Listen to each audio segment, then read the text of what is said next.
our freedom away.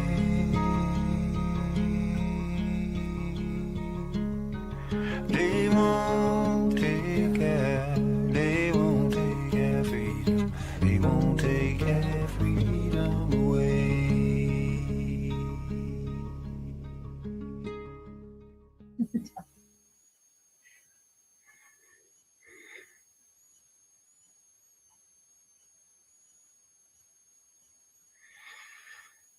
If you've been watching VGT for the last couple of years, you've probably noticed something important.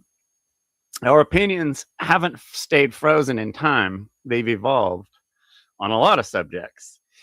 And that's not an accident. That's what happens when you actually study instead of just repeating slogans. Over the last year, we deliberately spent serious time on the Kybalion. We ran watch parties. We revisited from different angles.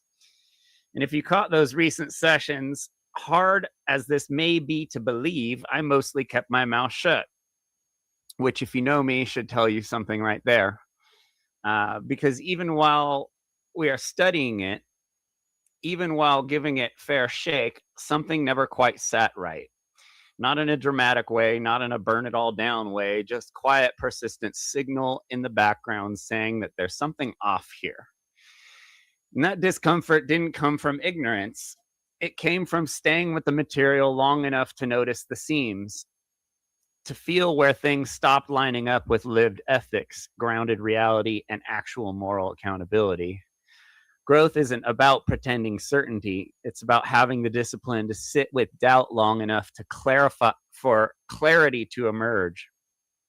And that's where this conversation really begins. I keep hearing Mark talk about the Kybalion like it's the bedrock of reality. Like if you internalize the principles, everything aligns. And I keep waiting for the moment where I can ask real questions, historical, ethical practices, and that moment just never seems to come. Because the Kybalion isn't ancient. It isn't even Hermetic scripture. It's a 1909 New Thought text written by some guy during a period when Western occultism was actively remixing Eastern ideas, stripping them of context, and relabeling them as universal law. That already confuses me, but then there's this other thing that really trips me up. Mark is openly hostile towards Eastern traditions because they're religious. He criticizes devotion, ritual, lineage, reverence for teachers. He warns, often correctly, about belief systems that ask for obedience instead of understanding. Okay, fair enough. But then, as a student, I'm expected to show what feels like an awful lot of religious devotion to Mark and the great work. You're not supposed to question his framework. You're not supposed to challenge his sources. You're not supposed to interrogate the authority of the teacher. You're supposed to repeat, defend, and spread the material. And I don't understand how that's meaningfully different than the thing that we're actually criticizing.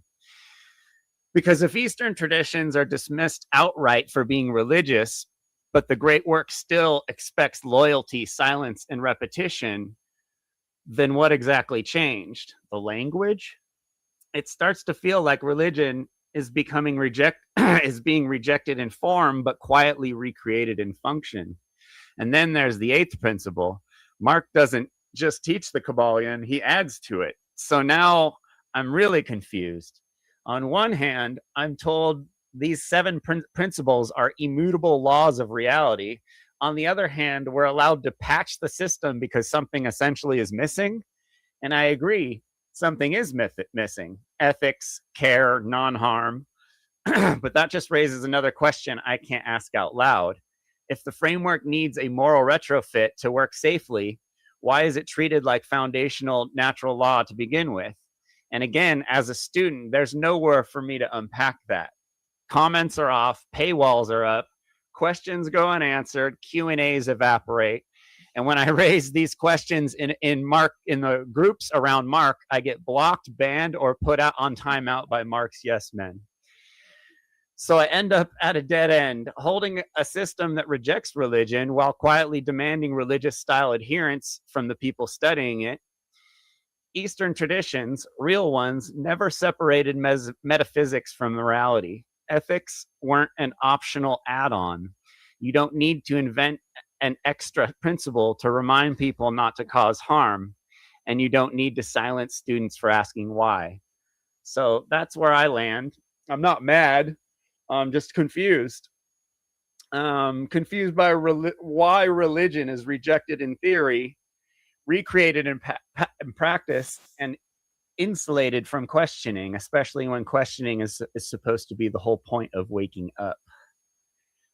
How's it going, everyone? Good, dude. Yeah. It's funny because Mark's like, I'm not your guru. Dude, I know that because a guru, no matter how cool they are or how famous they are, would explain himself. If you tell him that you disagree with him, he doesn't block you or kick you out of the venue. He said, what do you disagree about? And then you could tell him and he'd be like, oh, I wasn't speaking in that, so I agree with you in that regard. And a guru will explain himself. Guru means etymologically heavy. Someone's heavy with knowledge. Someone who's heavy with knowledge and transparent doesn't feel the need to hide things from people. And at the same time, they won't teach higher level metaphysics to people who are bereft of morality.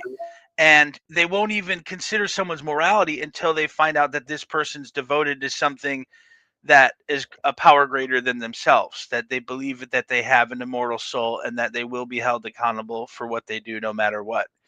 If someone doesn't have that qualification, a guru will not teach them anything other than say, you have an immortal soul and you need to be ethical.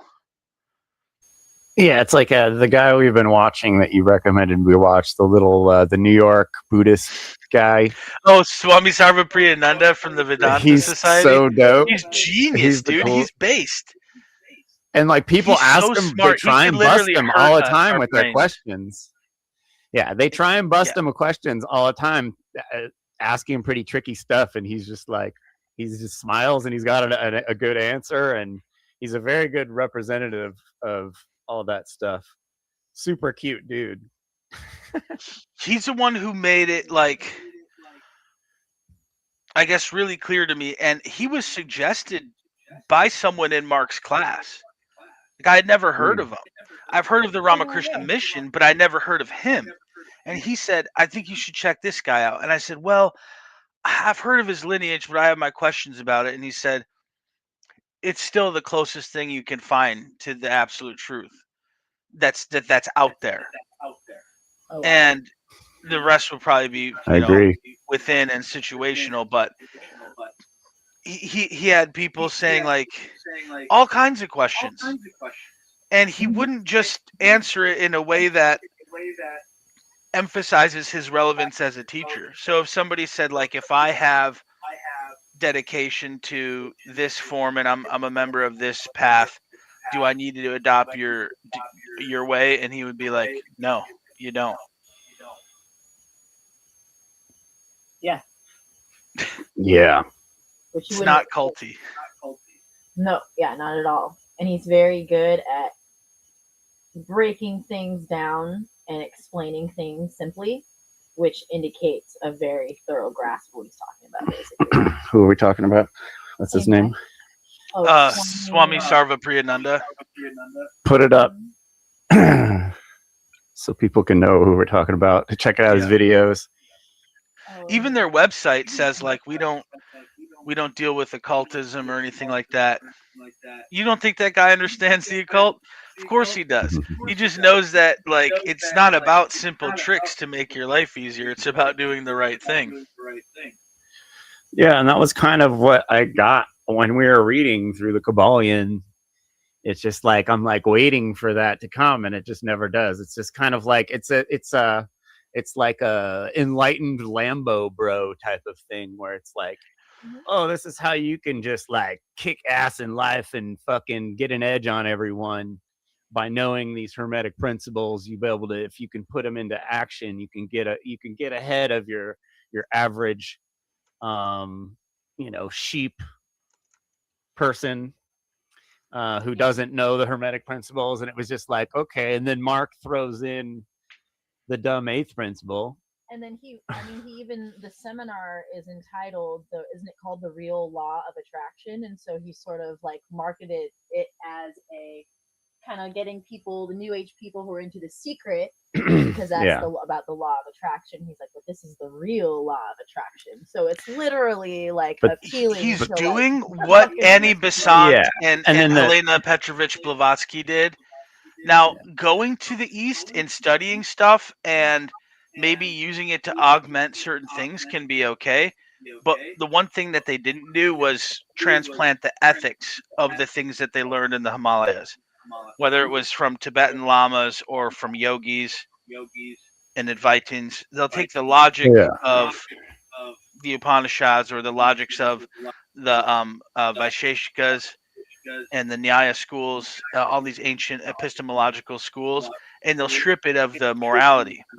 Now, it's okay if you're already a moral person to get a scientific text, but as it says in the very beginning of the Kybalion, the lips of wisdom are sealed to those who don't have an ear to listen, right?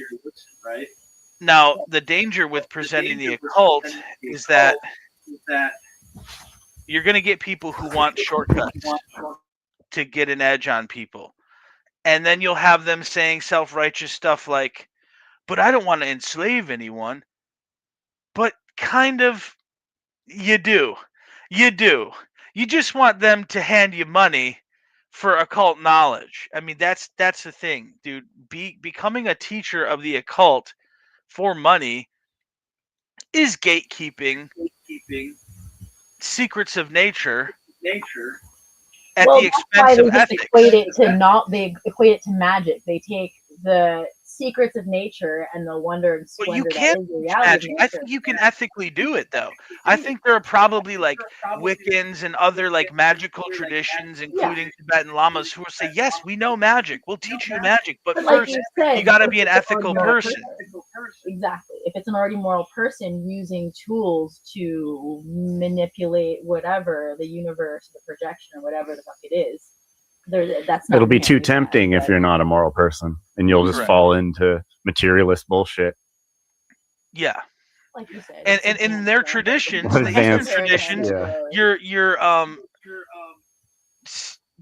being true to yourself and devotion to truth trumps the magic. So if you're never able to levitate or you're never able to astral project, it's not really considered a failure ultimately if you've lived the best life you can possibly live.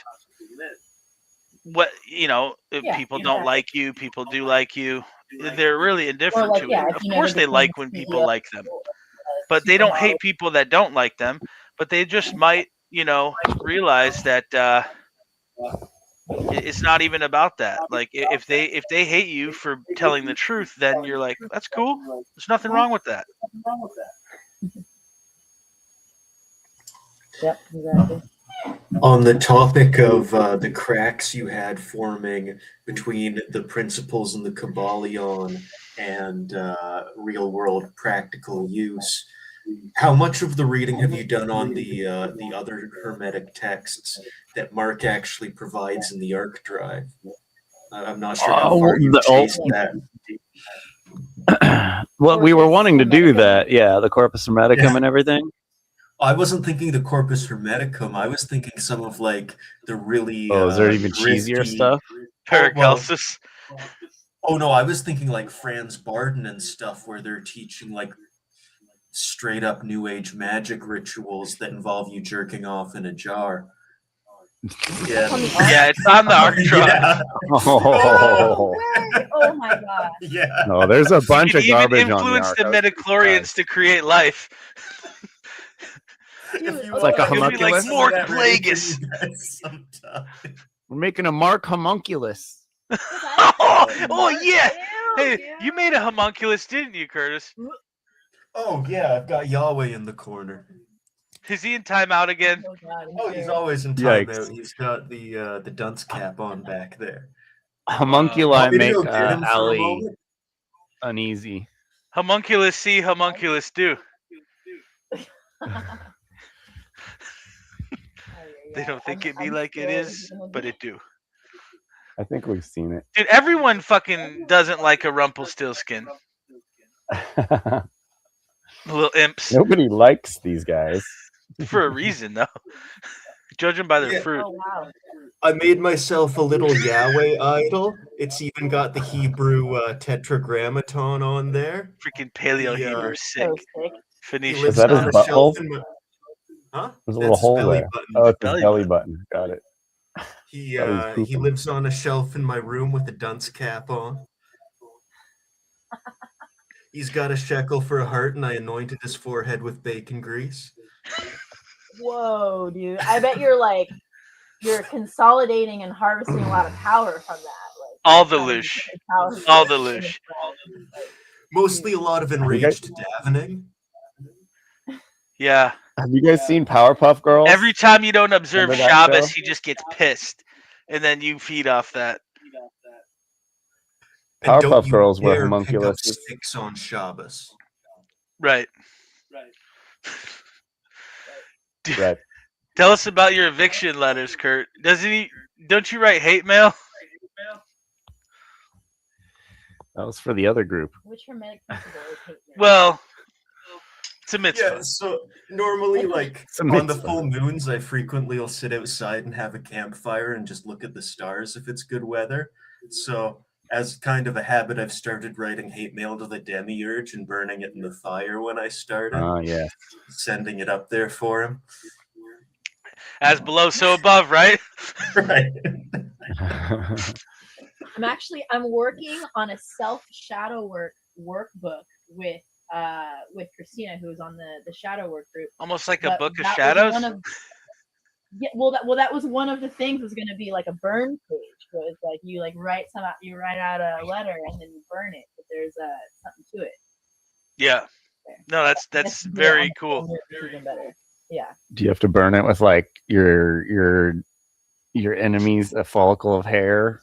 Yeah, sure. It's extra points, extra loose points. Extra loosh points. But no, like the Voodoo. intentions though, when done like that affect to change the individual. And since your consciousness, like my example is if I have a beach and I take a bucket full of sand and I move it to another place on the beach in the shape of a sandcastle, I haven't really created anything because I'm moving elements from one place to another, but I have applied my creativity, which you could say is the dynamo of living force. Right. Okay, so when you take a piece of paper and a pen and you write a letter with intention, or you write your thoughts, and they're coming from a place that's true and reflective, you're leaving it up to the universal laws of nature to carry those out or not. You see? So then you're not putting yourself in the position of a creator per se. You're more just a change agent at best. And even at that, you're literally just a link in the chain. In other words, if your thoughts are not congruent with a universal vantage point, then it probably won't come into fruition, but you haven't tried to thwart the laws of nature by carrying it out yourself, by taking actions that could be, you're leaving it up to a higher power. Like, But if would that it is, not be more like that's a real better, magic. more effective method of shadow work than like staring in a mirror and trying to like Yes, manifest it? that's real magic, Like, because literally, what wouldn't you're that be doing like- is you're working through it, and then you're letting it go. Right. Whether you're right or wrong. Mantra. Man. Yeah, or if your intention is to not let it go, you're not letting it go, but you're leaving the execution of holding on to something. Like, let's say you were wronged, but you can't correct somebody, you can't have a conversation with somebody because they're not here or they don't want to talk to you. You can have that resentment for the act that happened, and you can let go your desire to confront that person directly. And that will make your life better and possibly even their life better. Doesn't matter, but what it is that you've left it up to a higher power. And you are by the act of first writing it, you are drawing yourself out of the experience and better becoming the observer of the sensation or whatever. Solve And et then, coagula. You're letting it coagulate the ink on the paper.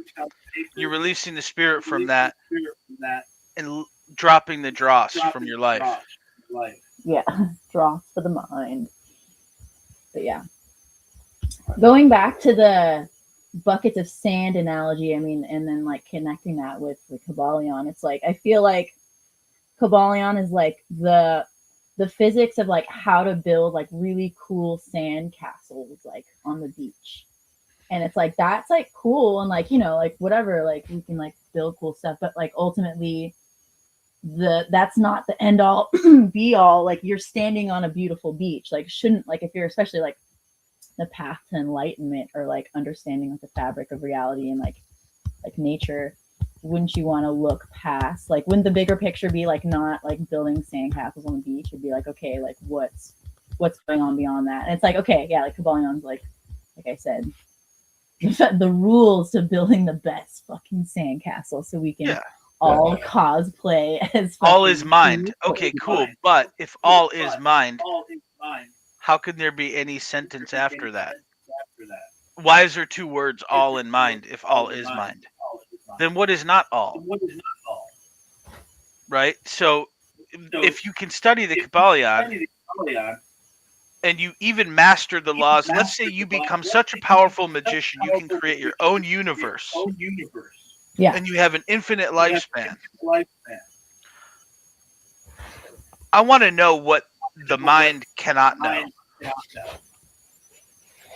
Because if you know everything and you're not creating something new, that means you don't know everything. Right. So that's my problem with there's nothing new under the sun, and these occultists saying that there's these laws of material nature that you can master and know. But then they stop at all is mind. But if you actually go into the Rosicrucian stuff, which is a ripoff of Eastern stuff, you'll know that there's the physical body, there's the elements, there's the causal body, subtle body in between that, Sukshma Sharira, subtle body, and then you have Karana,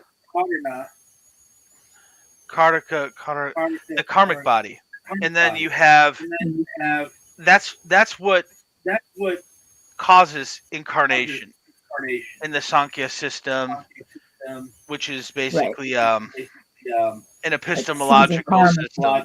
Yeah. And so the mind is below that. So even if you can control your mind and you can project things and you can access things from, let's say, the quote-unquote Akashic records, all you're doing is tapping into mind. But mind is not the most subtle thing. And these occultists refuse to go past that. You know why? Because more subtle than that is ahankara, ego. And more subtle than that is the source. And without ego, they can't control things. So they refuse to give up their control to a higher power because it's the universal subject. So they have to keep themselves and go from ego and intellect down to mind because they can't go past the veil, aka Abaddon. And even if they think they do, they come back as a shadow reflection and they ruin their lives like Crowley. So like when you say veil, like veil behind mind, basically, like it's more of an artificial God complex, egregore, as opposed to gnosis. Gnosis is only available for people who are not egoistic. Kurt knows a lot about this. Well, and can I add something there that Darren was saying about how they're obsessed with this ego? In the shadow work group that there were arguments going on in, I remember seeing a conversation between Scott and Darren, and Scott was saying, I know that my individual consciousness will live eternally. Now, Do you remember what Darren was saying earlier about how why do you need two words for things if they're the same, right? How can you have all and mind if all is mind, right? In the same way, a couple weeks ago in a conversation, we had someone try to bring up that the Inuit have something like 21 different words for snow. The irony was that she didn't understand the true meaning of that. The reason they have so many different meanings for snow is because not all snow is the same to them. There's all the because of the environment they're living in, it becomes important to differentiate what type of snow you're talking about. Yeah, So they have nuance. to have separate words, whereas she was trying to amalgamate things together. Now, in the case of that, if you're trying to say that your ego is eternal and you're always going to exist, do you remember before you were born? If something is, then it is. If something isn't, then it isn't. If you are eternal, then you were always eternal, and you will always be eternal. If there was ever a time when you were not, then you are not eternal. Therefore, you will not always be because you are not eternal. It's Yeah, impossible. then you have to say, well, what am I, though? And then they refuse to go into that. Well, then that's Right. the next question. Then Am You're I like, my okay, personality? Am I my name? That's where Right. Sarva Priyananda will tell you about Shankara. Mano buddhi ankara chitani naham natashrota jive nachakrana netre. I'm not my mind, my ego, my intellect, nor am I the senses. I am the soul. Chidananda Rupa. Knowledge. I am consciousness bliss. Shivoham. I am the auspiciousness. So Right. if you're saying, oh, your immortal soul will live on, yeah, but my individual consciousness, my personality, my ego, peak hubris to say that. And then you have people like that saying they're enlightened. Shit. Fuck shit.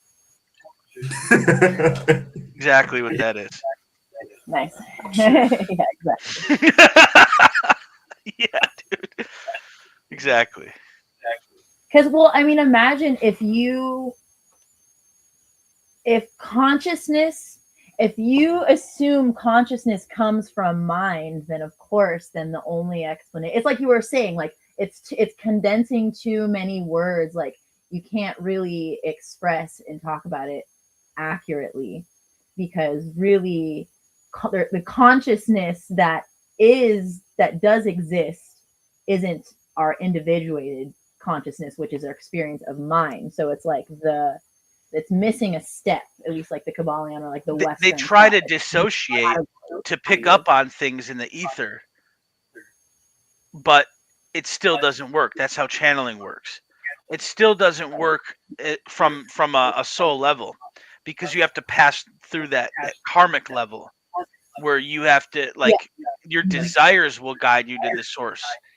And then if you're desiring these powers to control people and make money, but you don't want to give any credit to the source of mind and everything else in nature, then probably hurt you pretty bad. Going back, that's why it says drink deeply, because it's a double-edged sword. I mean, it's been compared to a serpent bite, because then you realize the clock is ticking and there is accountability. Right. It's ironic in the Bhagavatam. Parikshit got bit by a snake. But he reached enlightenment, though, because he did his shadow work. Yeah.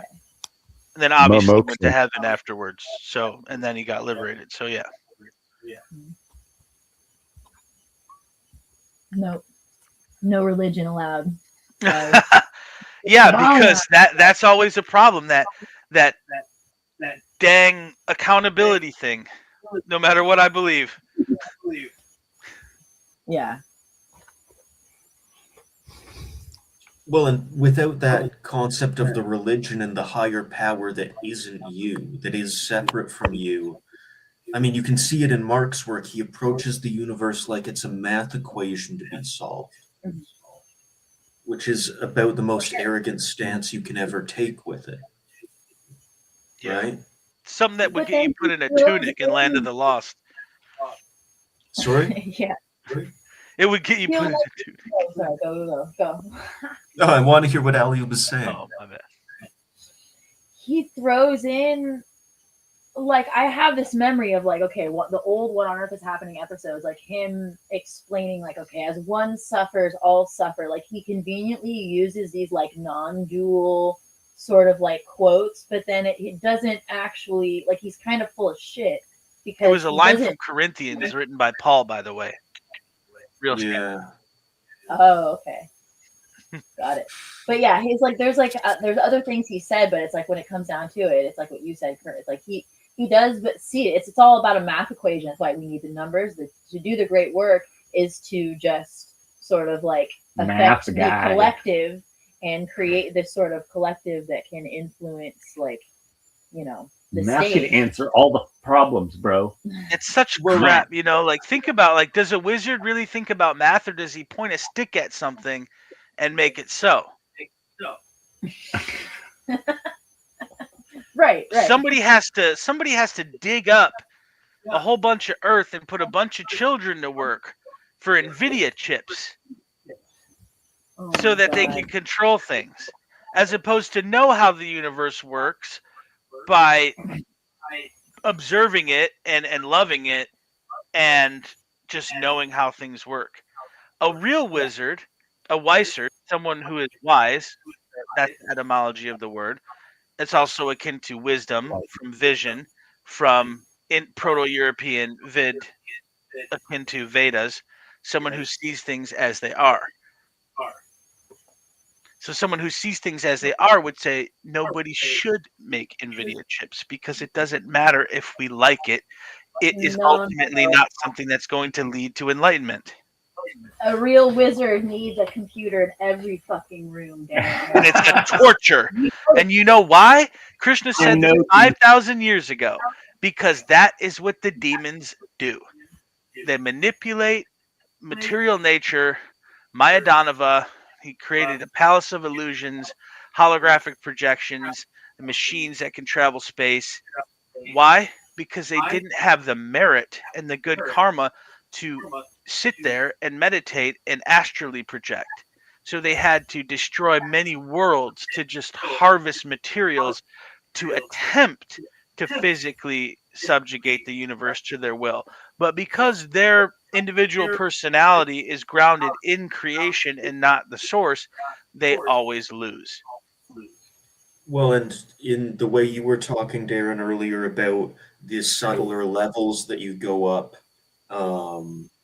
they're doing the exact opposite. They're literally digging out of the earth to try to build functionally a ladder to ascend with.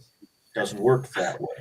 Right. You And then you just see do the that. ladder is not getting any longer because they can go all the way to the foundation of the earth. And as soon as they put that on top, the ladder is, it's just, come on, bro. Yeah, it's peak hubris to the point of Yeah. it's Schrodinger's autist. It's not me, it's not my fault, but I'm a victim.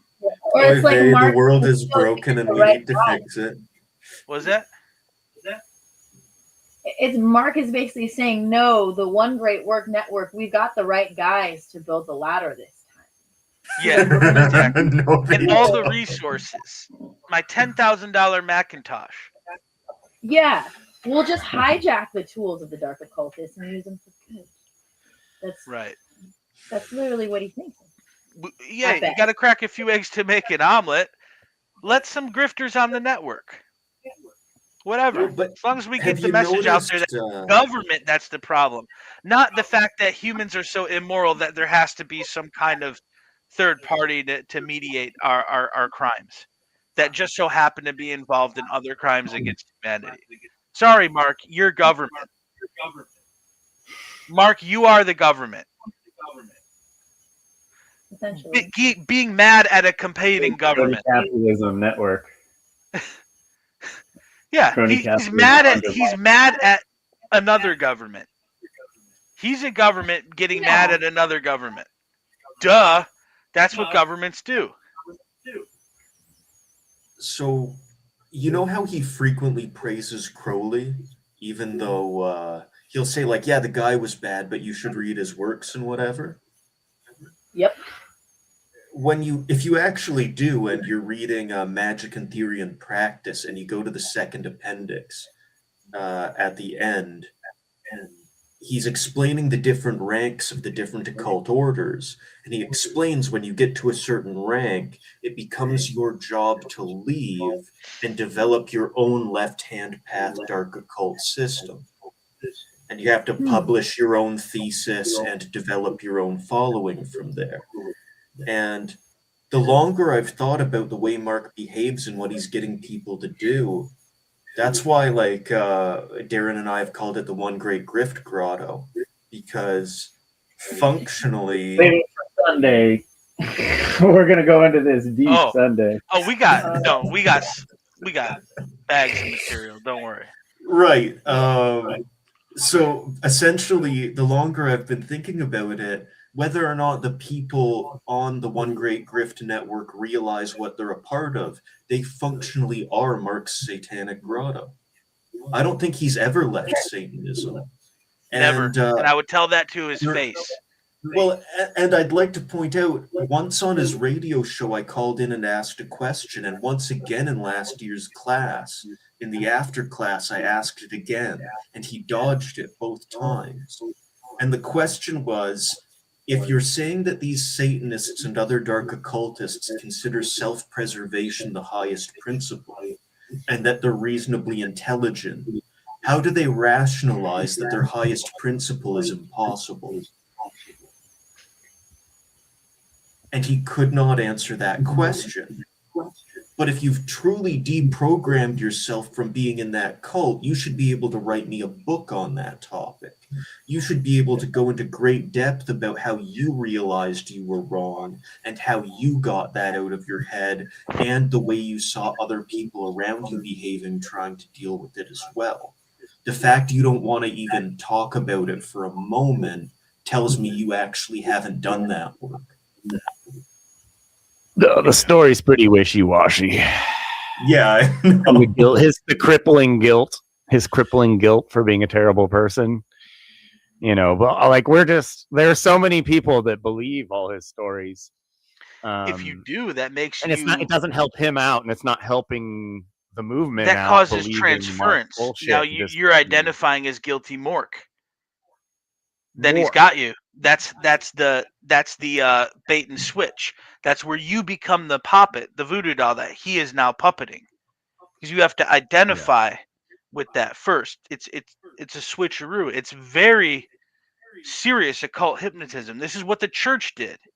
There was a good guy. He got killed for your sins. You deserve to be punished for those sins. But you also deserve to be happy that he died for him instead of you.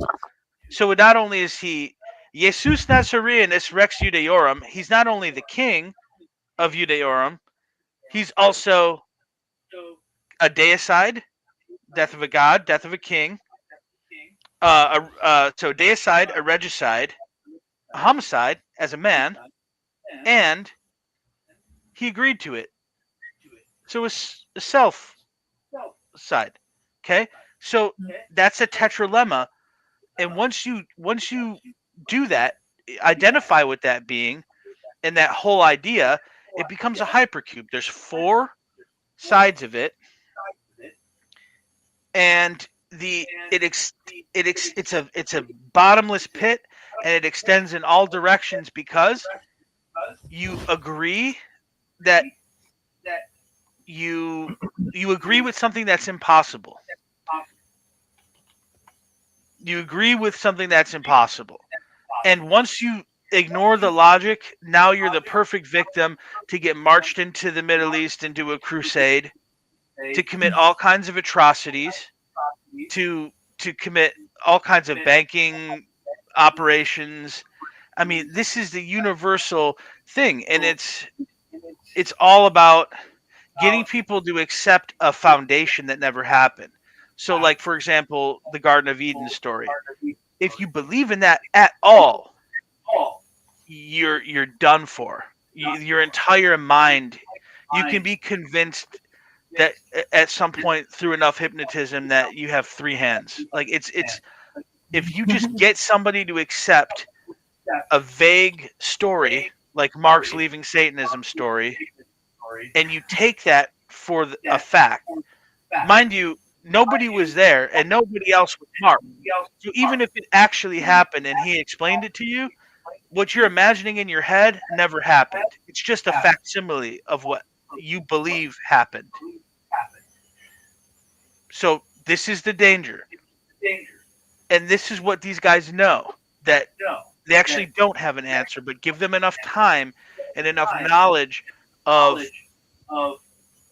the trivium and eventually quadrivium, mind and matter, enough knowledge of that and enough skill at the sleight of hand trick, they can get you to, they can make up an explanation that you will accept.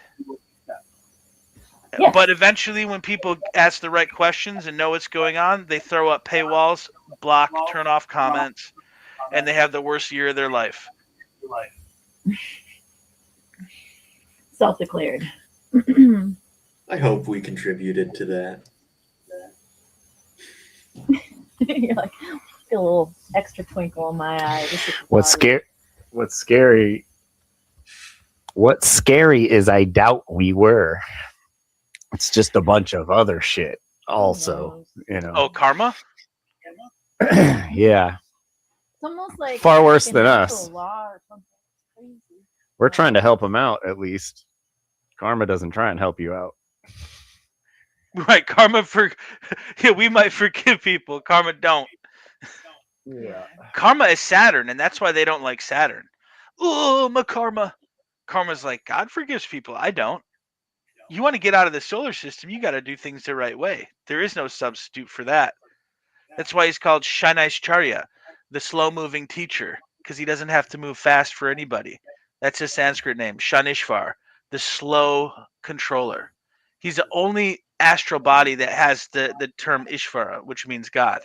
And he's considered an avatar of Krishna, according to one of the Puranas. The Dark Lord who just doesn't listen to excuses. Well, and just earlier tonight, before this show started, we actually got into a short discussion about people applying moralistic language to words that don't inherently imply it. And one of those is Saturn being associated with restriction and things being held back or prevented. And it's always stated in a very negative light, as if that's always a bad thing. What about when it's holding back bad people? Not everyone should be left unrestrained, right? Yeah, And absolutely. Like his mantra, Shaniktree, is Om Kakadvajaya Vidmehe, Khadgahastaya Dimahi, Tano Manda Prachodhyat. The one with the crow flag, with the sword in his hand, give slowness to my intellect. In other words, slow me down, because your emblem is the crow. That's your mortality. And he has a sword in his hand. That means he controls life and death. Slow me down so I can make the moral choice. Is blocking people a pattern, Will? Fools rush in where angels dare to tread. Manda was, a Karma princess. Angel, basically in the Vedic system. That's his consort. He's an ugly, slow-moving guy. But the symbolism is rich. Slow me down. Enlighten me by slowing me down.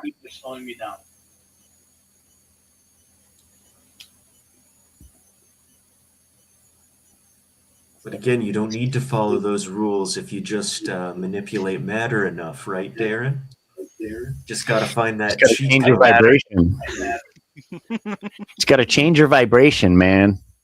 Yeah, Don't maybe worry buy about all the bad supplement stuff you for it. do. Just change your vibration. Buy a Whenever you supplement. hear Buy a someone, vibrating computer chair. whenever you hear someone using that fucking vibration language. Ask them to explain vibration of what, and watch the deer in the headlight look on their face. What do you mean, what? And like, what are we measuring with? Like, how many hertz are we talking about? Are we going from 60 to 120? Like, what's going on here? What vibration?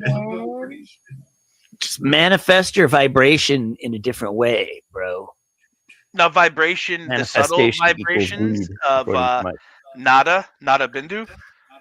It's a dot of sound and light is considered the creation of the elements, sound and light. That's really interesting, but you know, the New Agers aren't going to get that. But you know that sound can create light. If you've ever seen a shrimp punch something underwater, and there actually is a flash. You ever seen that? No, I don't think I have. Yeah, there's a particular shrimp. It's not technically a shrimp, but it's called pistol shrimp. Yeah, I know. Yes. Boom, and they compress the air and the water so much that it actually creates a flash. Also in ballistic gel, Jeff, if it gets hit by something moving fast, there is actually a visible flash, but none of that material is flammable. In water too, underwater. Yeah. When they shoot a gun underwater, there's like with enough heat, that anything happens. is the oxygen flammable. itself. And then the oxygen like itself. a shock wave like does something. Yes, Well, yeah. that's what I'm talking about. A shock wave. So that shrimp punches faster than the speed of sound. So it's hypersonic and it creates light. And what's interesting is light being created from sound. The sound waves vibrate the matter so much that they create light, which is very counterintuitive. Because light. Does that have anything to do with, you know how there's the radio, there's like a certain radio signal that can transmit into visual picture? I forget what the band was called, but it's like There's this radio signal that'll make you poop. The brown note? Yeah, I know that one. That's a sound, frequency. But I was saying a band of radio waves that can be visually perceptible. Yes, yeah, and so there's to a person or to another object. No, to a person. Like it's like a type of TV. It's like it's a way of like broadcasting. The shit that Edward Nygma was talking about in Batman Forever. Yeah. So what it is it's tuned to the vibratory, like it's perceptible to your mind. I mean, they have magnetic resonance therapy. Your body is a liquid crystal, so yes, there are certain frequencies where you can directly beam. Didn't the CIA do some tests where they were like putting someone in a room and fucking the people were like going to a different dimension from the gateway process of Robert Monroe? Yeah. That's the stuff Will suggested when I said, "What about immortality? What about life after death?" And I was thinking, like, dude. Yogis already knew this stuff. They could beam an image right into your head right now. If you just know how to receive it. But no, they'll be about the gateway process of suffering and forcing people with trauma to dissociate, as opposed to just willingly leaving this level and going to another level. Also, if you want to get to the afterlife that badly, just go jump off a bridge. But they don't want to. They just want to control people in this life by putting other people in the afterlife. And then listening to their suffering subtle body while that happens. It's the moving. That's why they always need more and more. Because more and more what? Say that again? The more and more sacrifice. Because that loosh only lasts a certain amount of time. How long can human DNA live outside of the body? You know? Not very long. Right? Right. So like if you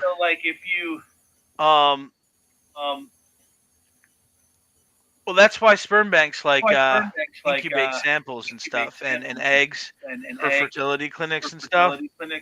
Yeah. But when these people are using life force to power their ability to tap into other dimensions, mind you, the subtle body of that person is only going through those dimensions as Bardos temporarily until their soul gets to source, and then that biological material is basically inert of consciousness, and then you have the sorcerers looking for other sources, whether it's chicken or goat, whatever, because once again, the soul of that being doesn't belong to you. They're just like riding the coattails of the elements until they get to a point they can't cross. Yeah. Which is disgusting and parasitic. But the fact that these clowns put that stuff on the art drive and act like it's important means that they either don't know what they're talking about or they do, and they're really bad people. Yikes. Well, because just think about it. I mean, the whole idea of being a natural law student and following Mark's work, there is such a sense of like you have to sacrifice your life to the great work. It's like an unalive bomber like mentality, or it's like you need to just like your whole life needs to be dedicated to this, and you need to forego. Look at me, I wanted to be a bowler, like all of this shit that he talks about. Like I could have done this. I could have done this. It's like go bowling, Mark. Like I don't understand. Like why he wants you to not go bowling so you can give him money. Exactly. And like it.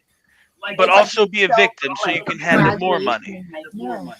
I read Liber Alvel Legis. I read the Book of the Law, all that stuff in Barnes & Noble and Borders in 2005.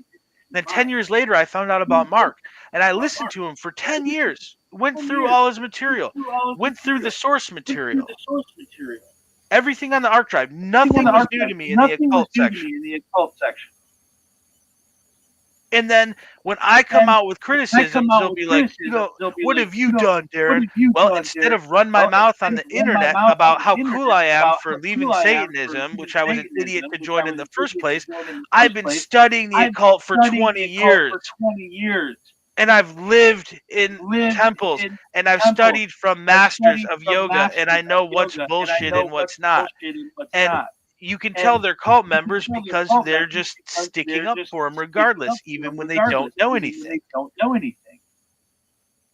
No, and he literally spelled it out for us. He's like, because I forget what it was. He was like, oh, I should be able, I think it was during an old show, and he was talking about how we should be using our full names and putting our faces out there to our work so that when people Google our names and like natural law should just come up. And so he basically revealed that was his measure of like a person's value was like how far up the Google search engine is, like if he searches your name, like and then one of his students said she knows where we live, and then we got threatened.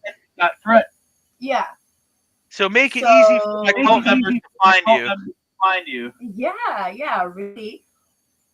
It's like hey, come to this party. There's this room where you can do whatever you want, but it's like they got cameras and like a double-sided mirror, and it's like, okay, like, that's like, give us your, dox yourself, put yourself out there. So once you start going astray, Yeah, so when they threatened me, I just took a picture of my ID and my social security card, and I said, you know where to find me, and then I left the group. Which group? The Gilded. The group. The group. Got it. Yeah. The OG. I didn't know. Yeah, I just said, okay, there you go. This is everything you need. Good luck. Yeah, good luck. See you soon. I got evicted out of there after our 16th episode of New Age Dumpster Dive. Oh yeah, definitely. Hermeneutic sanitization of Crowley's psychopathy. Yeah. What's strange is that the previous episodes criticizing them were fine, but when I called out his misrepresentation of Crowley, that was the line that got me kicked off.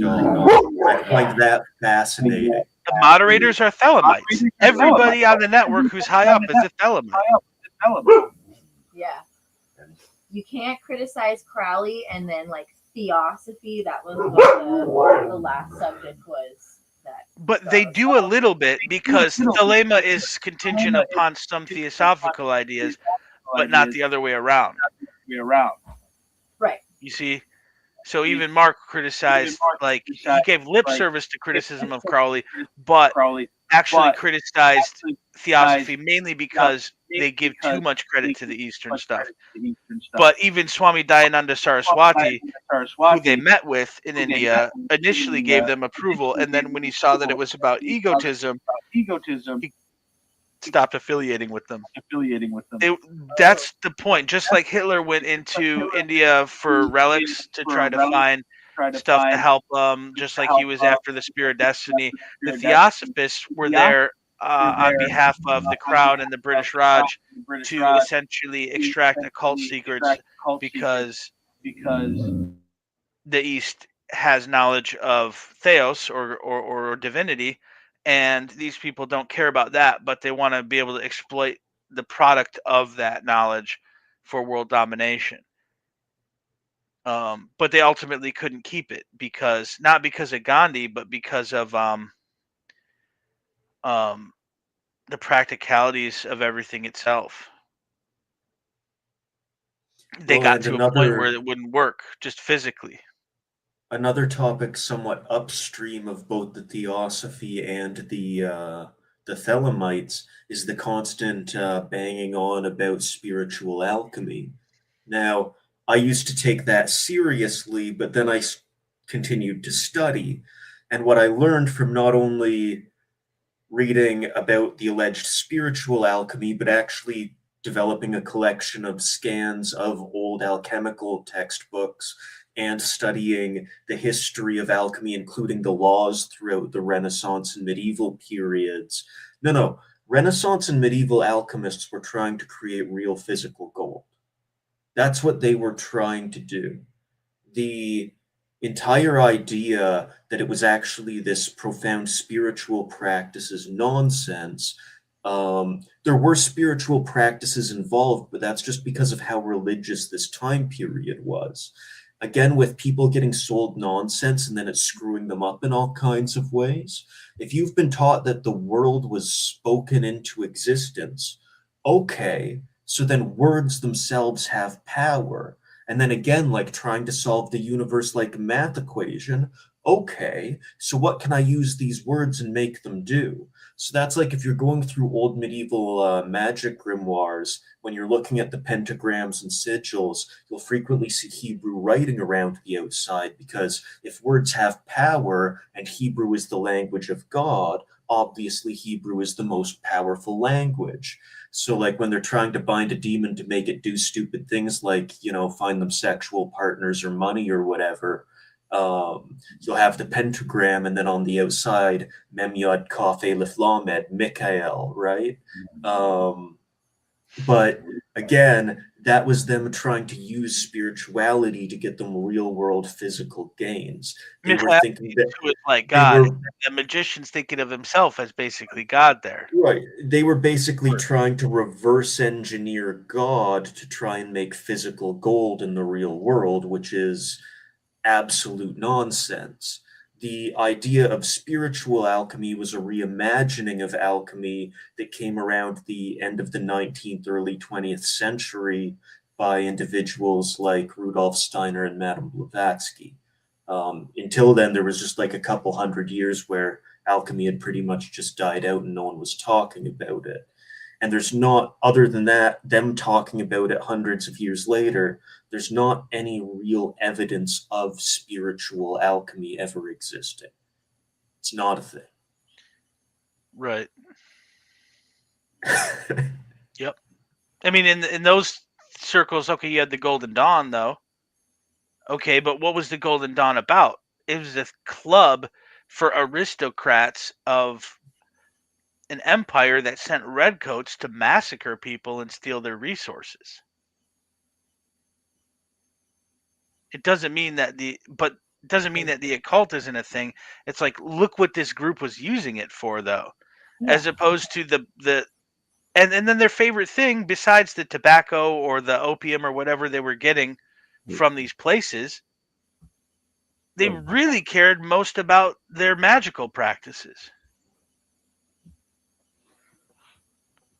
But they didn't care about the morality of the tribespeople they were massacring. No, well, it was about harnessing power. And that's why harnessing all this stuff and getting technology from it has got humanity to the point where this whole planet may no longer support human life if we go this route with imperialism, and nature itself will wipe us off the map in order to restore balance because of our hubris. And it'll start again because it doesn't need us. And these people refuse to accept it, but it doesn't matter what they think. Wann kommt die Flut? Wann kommt die Flut? Yeah, exactly. Oh, there's another flood. Oh no, my flood story, my mantras. Well, yeah, dude. Yeah. The earth will flood itself. And then it'll say, that was a rough flow. See you next month. And there will be a new humanity. You know why? Because the shape or the concept of a human, because it exists now, means it existed at the time of the Big Bang, dude. You're not an accident. None of us are an accident. So there will still be people, even if planet Earth goes away, because this is a concept. This is a physical vehicle as an interface between animal and God. That's it. That's it. This is to know thyself. This is the point of human life. What's the meaning of life? To know thyself. Doesn't matter what your bank account looks like. That's made up. You would be born with a bank account if you needed one, okay? The point of this body and this brain is to know thyself.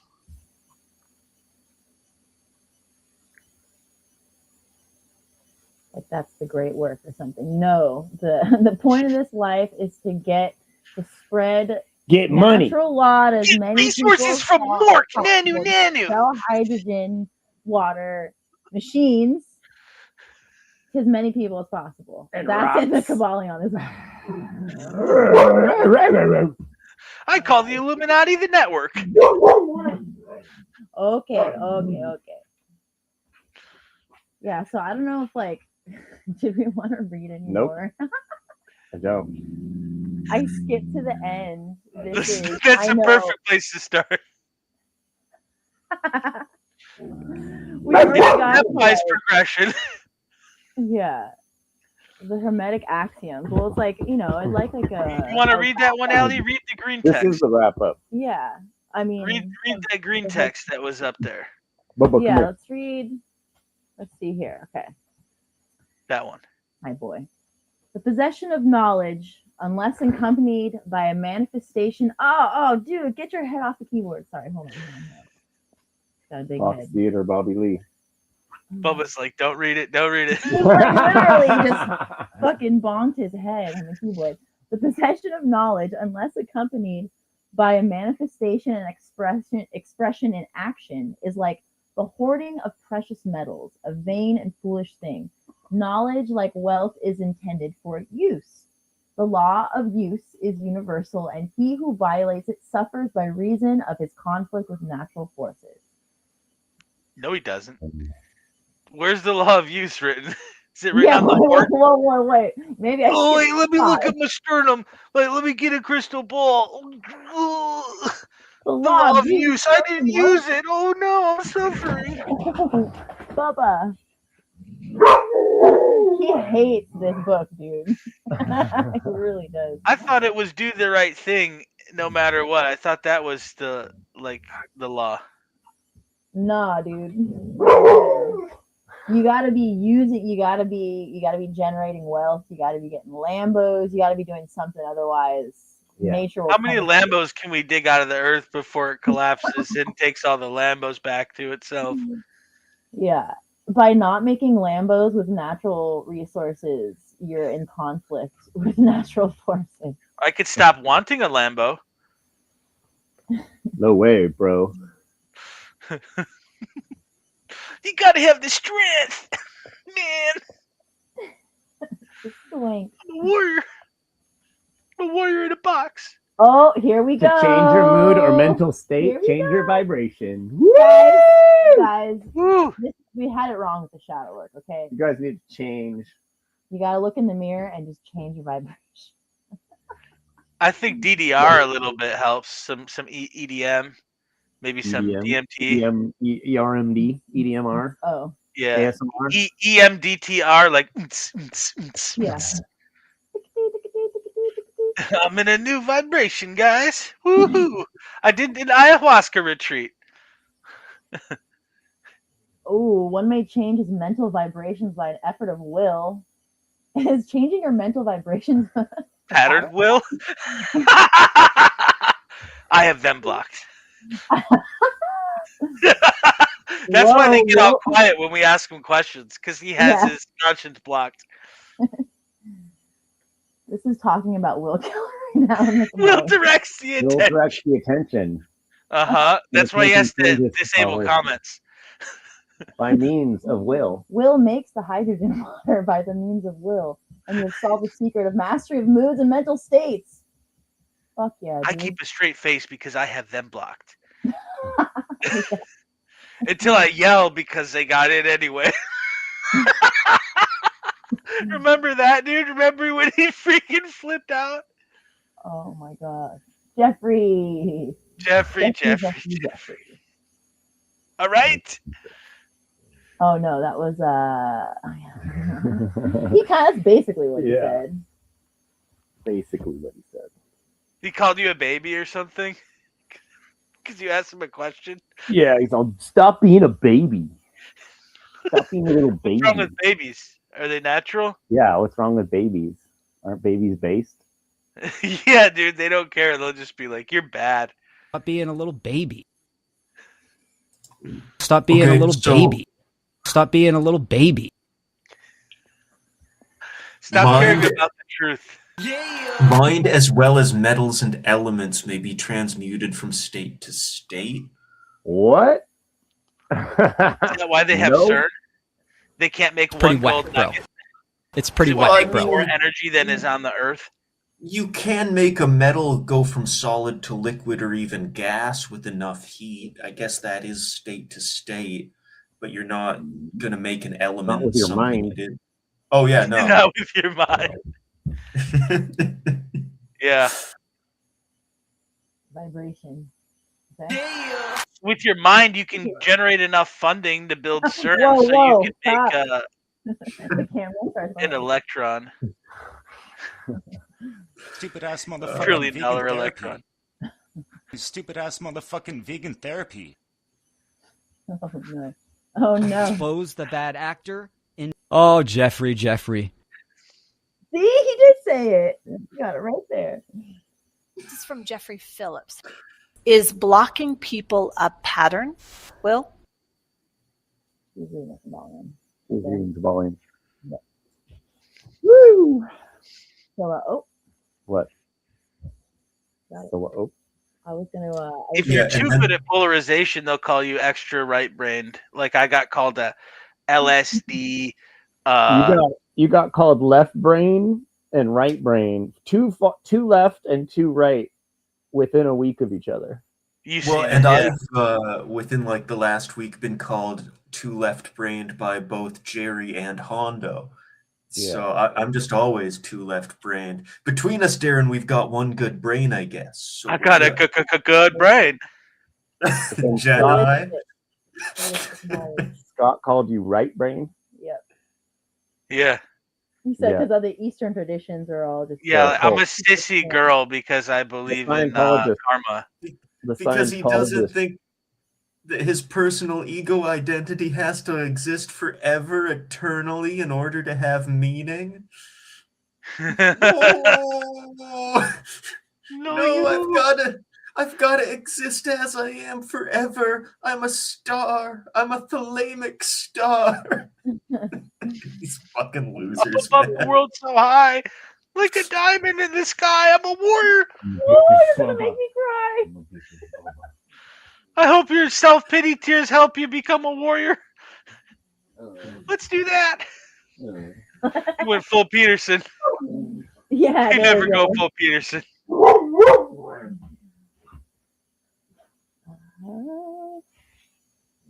All right. Okay, now this one's actually, if you go back to that green text, it's a bunch of gibberish.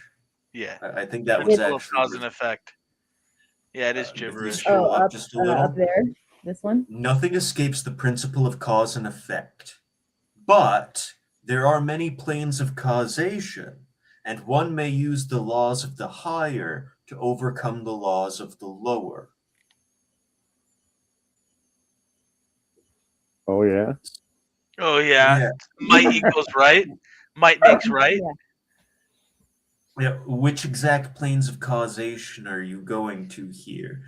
Like, notice just how amorphous and loose they leave all of this.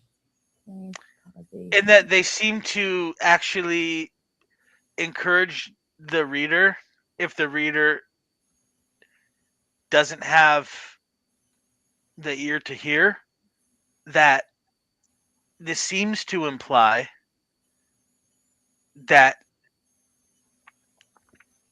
there may not be a level of causality higher than the magician. Exactly. But if the magician's not an idiot, he will know that he didn't write this book, and he didn't create his body, and he didn't create his soul. So if you're a maniac and egotistical enough to believe that knowing these laws of nature, this is essentially the Kybalion's going to either do one of two things. It's going to make you realize you don't have any power of your own, and that any power you have is borrowed from creation, or you're going to become a psychopath and lose your soul.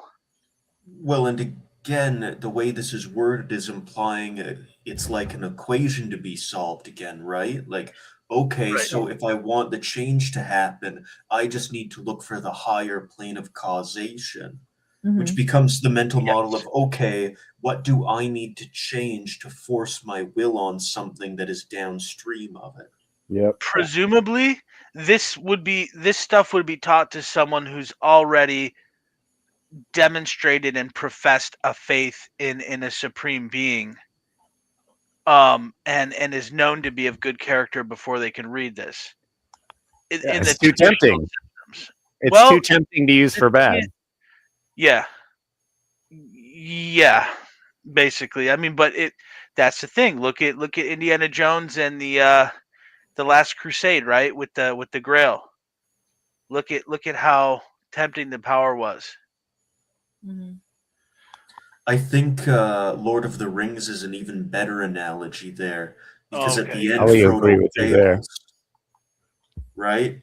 Like, it was actually one of the things Tolkien thought was most important was Frodo fails to throw the ring away.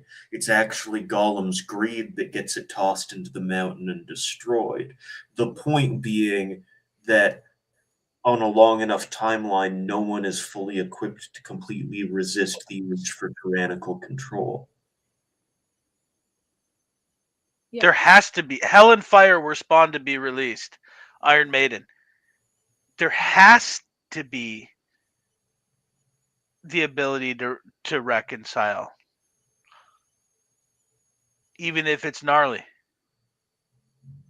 Right. Otherwise, people get away with manipulation. The fact that it is a phoenix, the universal order renews itself. We may be in a cycle of part of the cycle that is entropic right now, but only Yeah. the sovereign of the universe is an unmoved mover, and everything moves with it, whether they're in the front or the back, in the wake, or in the in the tide. It's an unstoppable force. That's why they call it Juggernaut. Juggernaut's English mispronunciation of Juggernaut, the Lord of the Universe, the deity of the temple in Orissa, in Puri. Juggernaut, Temple of Juggernaut. Psychopath Juggernaut. Yep, the unstoppable force. Well, and also when we start reading the brown text below this quote, what you're going to notice is it starts talking about like when you've mastered your moves and feelings, and by being able to neutralize your rhythm for manifesting the effect you want. And this can, again, when taught to someone who doesn't get it already, this becomes self-loathing. If you're not getting the result you want, it's because you're not good enough. You haven't done enough. You need to do more. Well, what if the thing you want isn't coming into fruition because it's not supposed to? What if it's not your Precisely. decision to make, and that's why you're not getting it, right? You guys have laughed at some of the vegans before who think that all the predatory animals should be killed, because obviously that's psychotic. It's you didn't make the animals. It's not yours to say whether they're right or wrong. You don't get to tell the wolves they're wrong. Yeah, it's utilitarian, which is kind of what Mark is turning out to be. Consequentialism, dude. Yeah, Whatever consequentialism. gets the job done is the thing we should do. Yeah, Ends justify the means. has nothing to do with how immoral or moral those things are. Unless they're Well- using morality to eschew responsibility from other people's immoral actions that are necessary to get that done. Well, and again, it's And then you call appointing yourselves a yourself- network. It's appointing yourself to a position where you're claiming you have the right to dictate to nature how it's supposed to be, right? Hmm. You're no longer part of it. You're now above it. You're claiming dominion over it. My And will that's be not a- done. Right. That's not a healthy way of looking at anything. It's like it replaces the, I guess the word would be like devotion or reverence to nature with like discipline. So like, oh, if I can just be mentally disciplined and control all these factors, then I can project what I want to into Almost reality. like an inverted pentagram. Yeah. Almost like it's a satanic mindset. Something like that. Yeah. Weird. Where have we heard this before? Wait a minute. I have them Because blocked. he was inverted. Yeah, I mean, seriously though, like if it really is all about studying nature to get your will done on Earth, then isn't that ego as God? Yeah. Basically. Yeah. Well, if ego is equated with mind and mind is equated with God, then yeah, right? But if ego is identified with self and self is God, then the other aspects such as our personalities and our desires would have to conform with that. So it's not completely wrong, Right. but the ego of the universe is the self, capital S. But if you're going to live Yeah. in denial of that, then yeah, you might be a Satanist. You might be a Satanist. If you live in denial of the fact that your will isn't all important, you might be a Satanist. Big S. Ooh, we got a fatty here. Oh yeah. Who wants to read that one? We're like We skinny gotta- girls, but you never turn down a fatty. You want to take this, Allie, or do you want me to? Whew, I'll do it. Okay. The wise ones serve on the higher, but rule on the lower. Whoa. They obey the laws coming from above them, but on their own plane and those below them, they rule and give orders. And yet, in so doing, they form a part of the principle instead of opposing it. The wise man falls in with the law, and by understanding its movements, he operates it instead of being its blind slave. Just as does the skilled swimmer turn his way in that way, going and coming as he will, instead of being as the log which is carried here and there, so is the wise man as compared to the ordinary man. And yet both swimmer and log, wise man and fool, are subject to law. He who understands this is well on the road to mastery. So this is a double-edged statement. It can be read from either perspective of somebody who wants to manipulate or someone who realizes that he is not the law.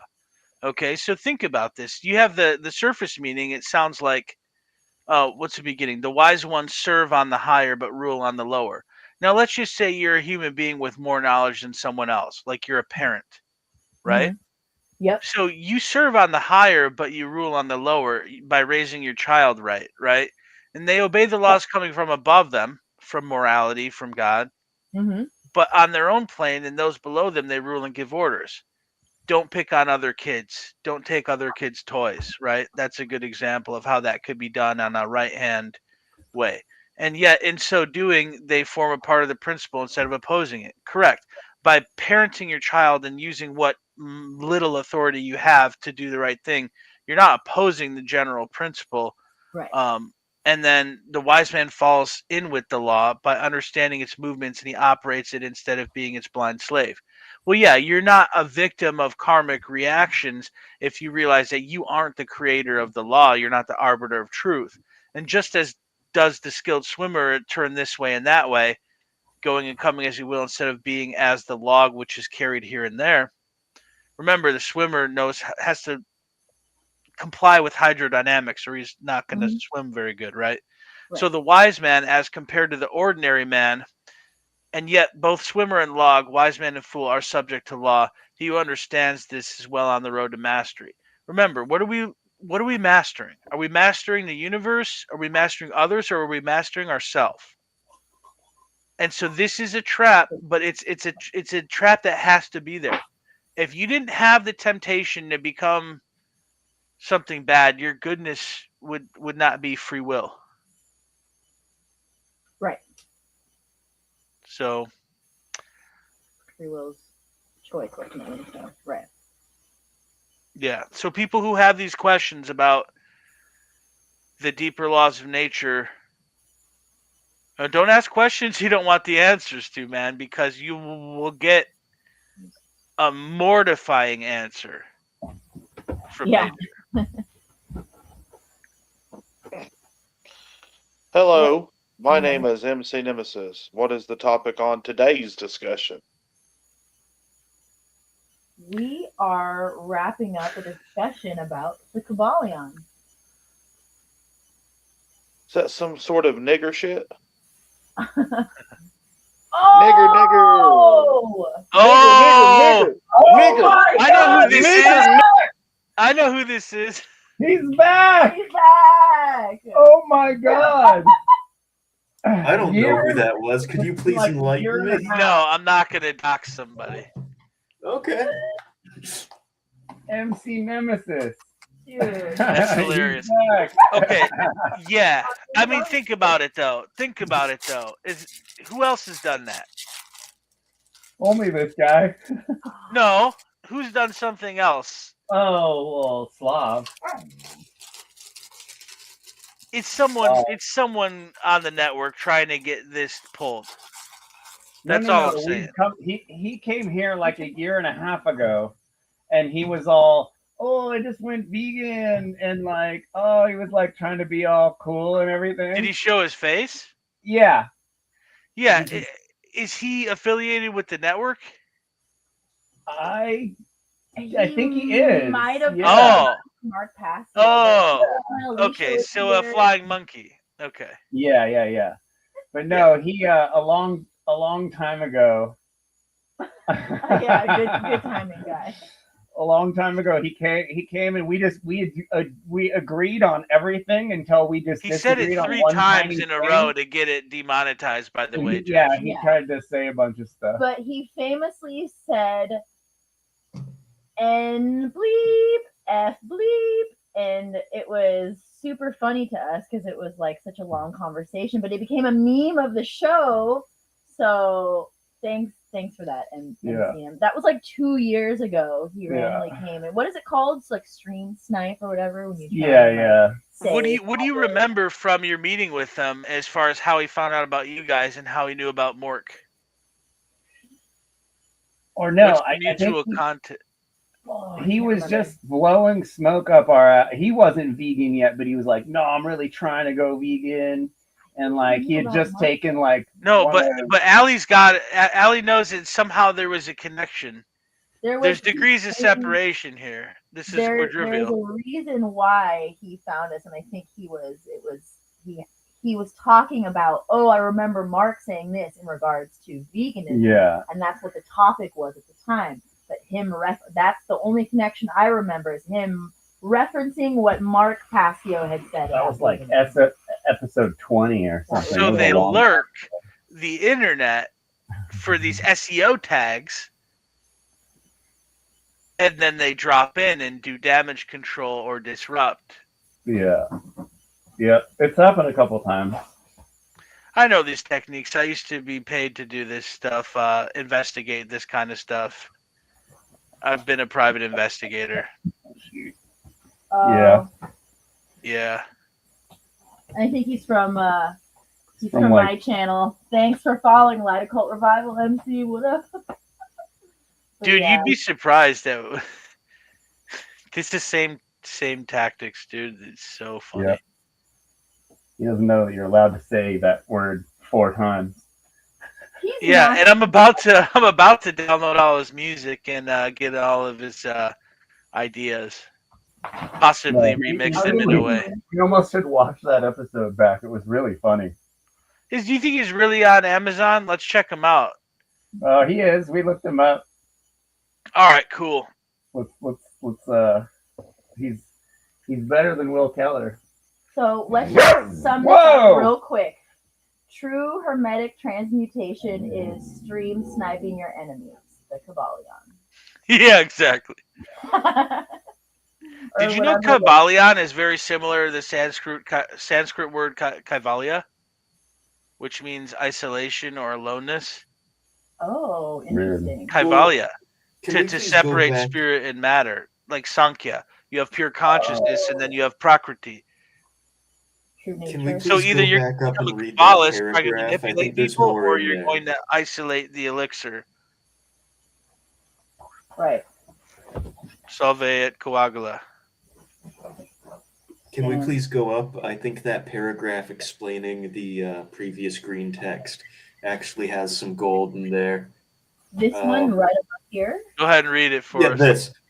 In the above axiom, the Hermeticists teach that the great work of influencing one's environment is accomplished by mental power. Just change your mind and the world will change, guys. This is actually Tikkun. It's also in Kabbalah, which is Jewish mysticism. Recognize it for what it is whenever you see it, folks. The universe being wholly mental, it follows that it may be ruled only by mentality. And starting a sentence with "and," wonderful writing. And in this truth is to be found an explanation of the phenomena and manifestations of the various mental powers which are attracting so much attention and study in these earlier years of the 20th century. Back of and under, that's a sentence, back of and under the teachings of the various cults and schools remains ever constant the principle of the mental substance of the universe. If the universe be mental in its substantial nature, then it follows that mental transmutation must change the conditions and phenomena of the universe. If the universe is mental, then the mind must be the highest power affecting its phenomena. If this be understood, then all so-called miracles and wonder workings are seen plainly for what they are. Now, mentalism. It's not it. So all that is negated by the word "if" because because it's not. It's either true or it's fake and gay. Yes. And well, how many times have you heard morons try to bring up the dual slit experiment when this topic comes up? Yeah, I was gonna say that earlier about Medulla. Okay. Now, a point I want to make a point about that, and that even if you're actually going to look at that experiment properly, all that's happening is that the presence of an observer necessitates that the wave function collapse into a definite. At no point does that mean the observer gets to act as the decider of which way the waveform will collapse. All it means is that the presence of observation demands a choice be made. It doesn't make you as the observer the chooser. Correct. And that's what they want to do. They want to usurp the position of the one making the choice, and they aren't that. They aren't that. And check this out. I actually have a little thing. If I could just share my screen, because this was basically covered in our talk as well as in the Kybalion. Although the Kybalion obviously kind of obfuscates a little bit. Okay. Where's my document? Okay, got it here. All right, so how we were talking about vibration and all that stuff. Share this. So here we have Leibniz's transcendental law of homogeneity. It's his rule for comparing quantities of different orders of infinitesimals. In modern terms, finite quantities are of order 0. Infinitesimals like dx or du are of order 1. Products of infinitesimals like du or dv are of order 2. The transcendental law of homogeneity says that when comparing or equating expressions, you may discard terms of higher infinitesimal order relative to the lowest order present. Here's a little bit of math there. Okay, so a plus dx equals a. And u dv plus v du plus du dv equals u dv du, because du and dv is of second order. So we're talking about prima materia. Okay, so like all is mind, for example, you take an axiom of that, right? And then you think, well, all is mind. If all is mind and then there's something else, then mind has to be the underlying substratum or the lowest order of infinitesimal. So a 2012 study pointed out that the transcendental law of homogeneity anticipates the modern standard part function in non-standard analysis, or hyperreal numbers. The standard part map, ST by X, removes infinitesimal contributions. Okay, there's a little example of that. Thus, transcendental law of homogeneity was Leibniz's intuitive version of the standard part map. But here's what somebody hasn't done, which is my thing here. 3, the deeper philosophical meaning. Homogeneity, not measurement, is the basis of comparison. You only compare what is of like order. Higher order infinitesimals are not false or 0. They simply belong to another level of analysis. It's relational logic and an algebra of vanishing distinctions. Ignorance arises when categories of different orders are conflated. Clarity arises when irrelevant subtlety is allowed to vanish into its proper domain. As in, just because you can control things on Earth doesn't make you the source of the universe.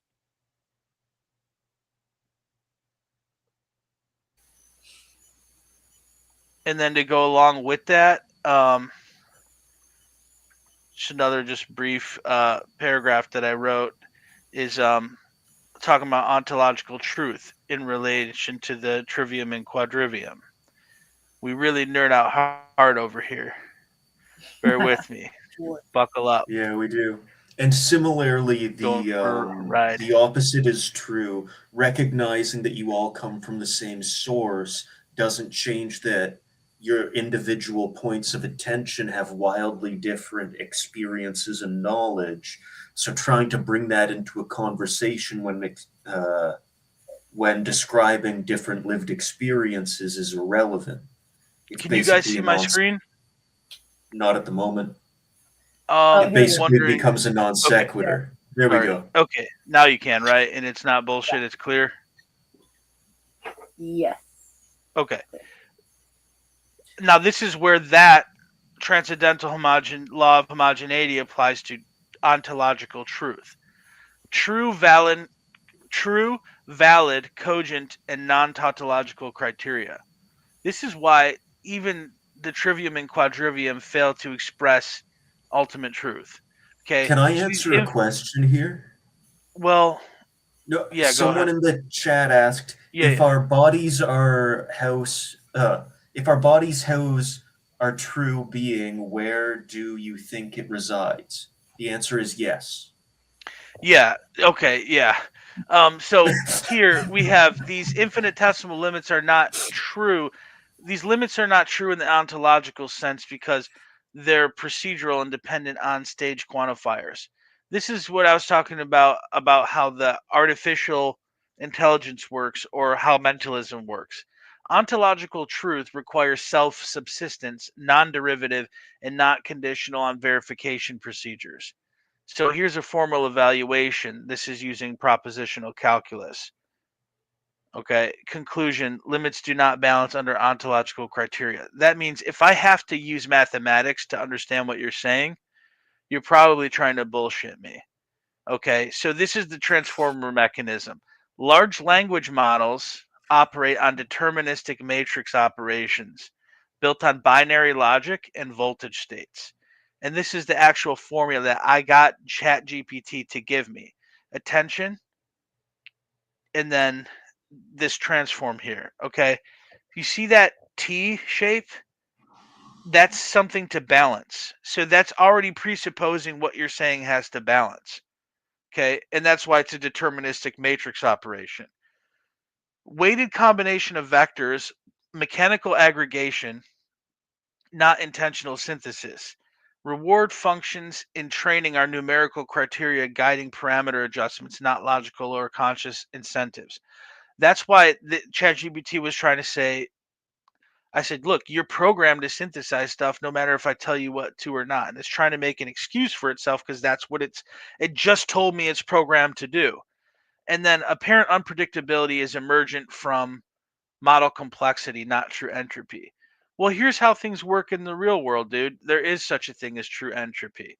So, in the ontology of mathematics, a Cartesian plane, named after Descartes, the guy who said cogite ergo sum, I think therefore I am, the Cartesian plane and numbers exist in cogitation, not independently. Numbers have no distinct ontological reality, they're mental constructs. True mathematical existence only occurs in thought, because mathematics is contingent upon the existence of mathematikoi, which means people who can reckon. All right. True mathematical existence only occurs in thought. In Cartesian plane with no as origin and yes as any other point. So if you had an x and a y axis and the 0 is no, as in if you just stop cogitating, and yes at any other point, it'll be the false at origin and false elsewhere. That's the on-off switch, I/O.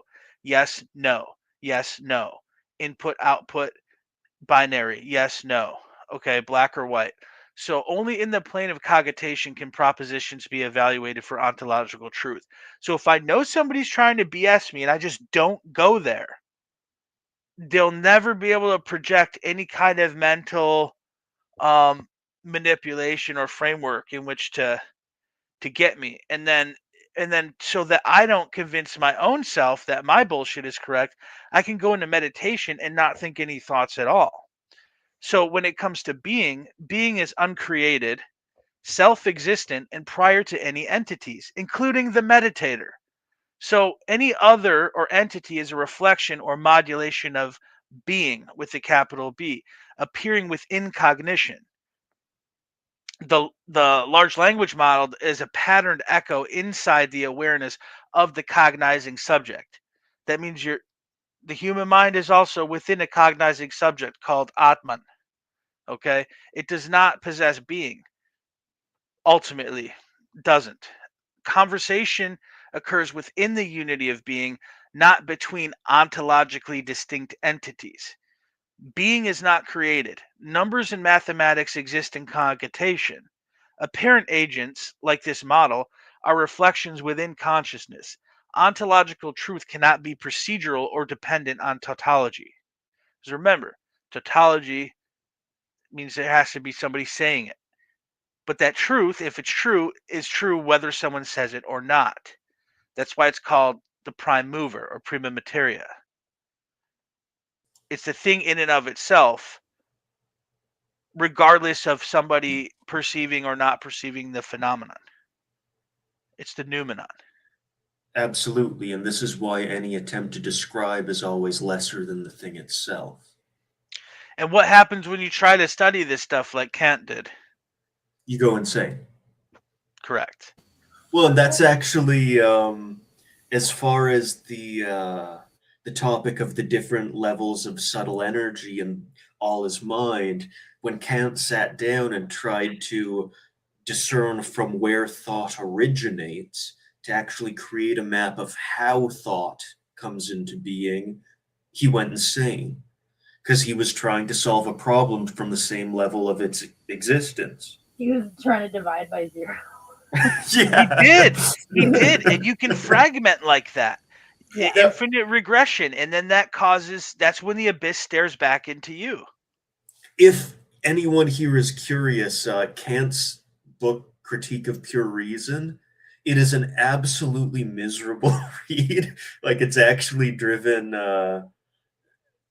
some university students to offing themselves, but if you're willing to work your way through it, it's such an obtuse text to work your way through that it'll force you to develop your own logical skills just to try and parse through what he's trying to say, because you can kind of see him spiraling as he's trying to figure this out, and it's always wrong.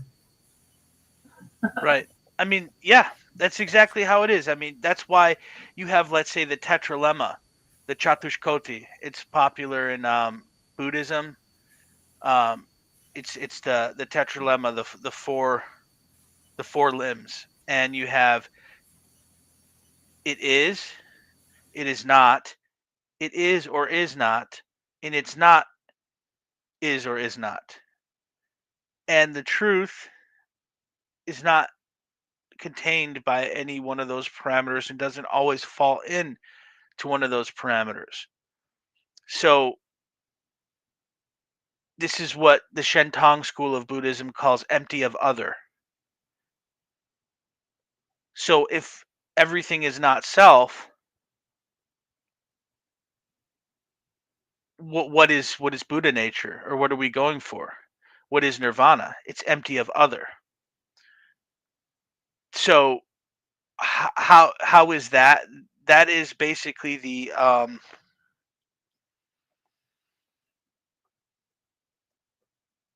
that's Atman seen from a different perspective. As in, you have these two seemingly divergent schools of thought that there is a soul and nothing else. But then Buddhism said that there is no self.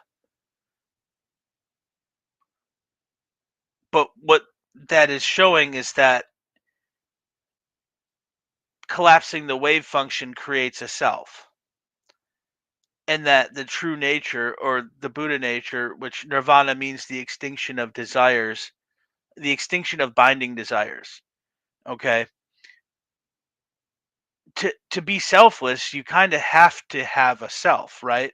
But this self isn't yours, of which you're a proprietor. You're more like a servant, or someone who spins a wheel, a chakravarti of some kind, a Ford maker, a tirthankar, whatever they want to call it. Someone who kind of creates a raft and pulls other people onto. They have bodhisattvas, they have rishis, chiranjeevis, all these different planes of existence. But underlying all of that, what is the truth? And it says empty of other. And the Shentong school was outlawed by the Gelug school. It's against the Dalai Lama's teachings. It's against Theravada, even though they don't debate Theravadins, because Theravadins they're smart enough to not attack other things and then leave other people to discover that for themselves. So it's not that knowledge isn't available in the Pali Canon. It is. It says the Buddha understands all these things, because the Buddha was saying, I understand all that. I just want to know what the problem is with morality. Can you just have right action and right livelihood? Because all the phenomenology, all the mystical powers, they're kind of like peripheral stuff. But the truth is empty of other. The truth is, it includes morality. And in fact, if you don't have morality, then you don't have integrity, then you have nothing. Disintegrated. And then you have samsara. And that which appears as samsara is nirvana to one who understands this. And that's what's been said by the Buddhas.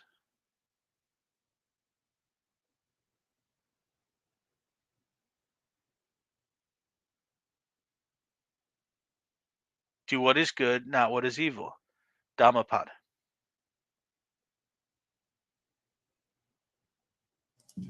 And how many principles did you need for that?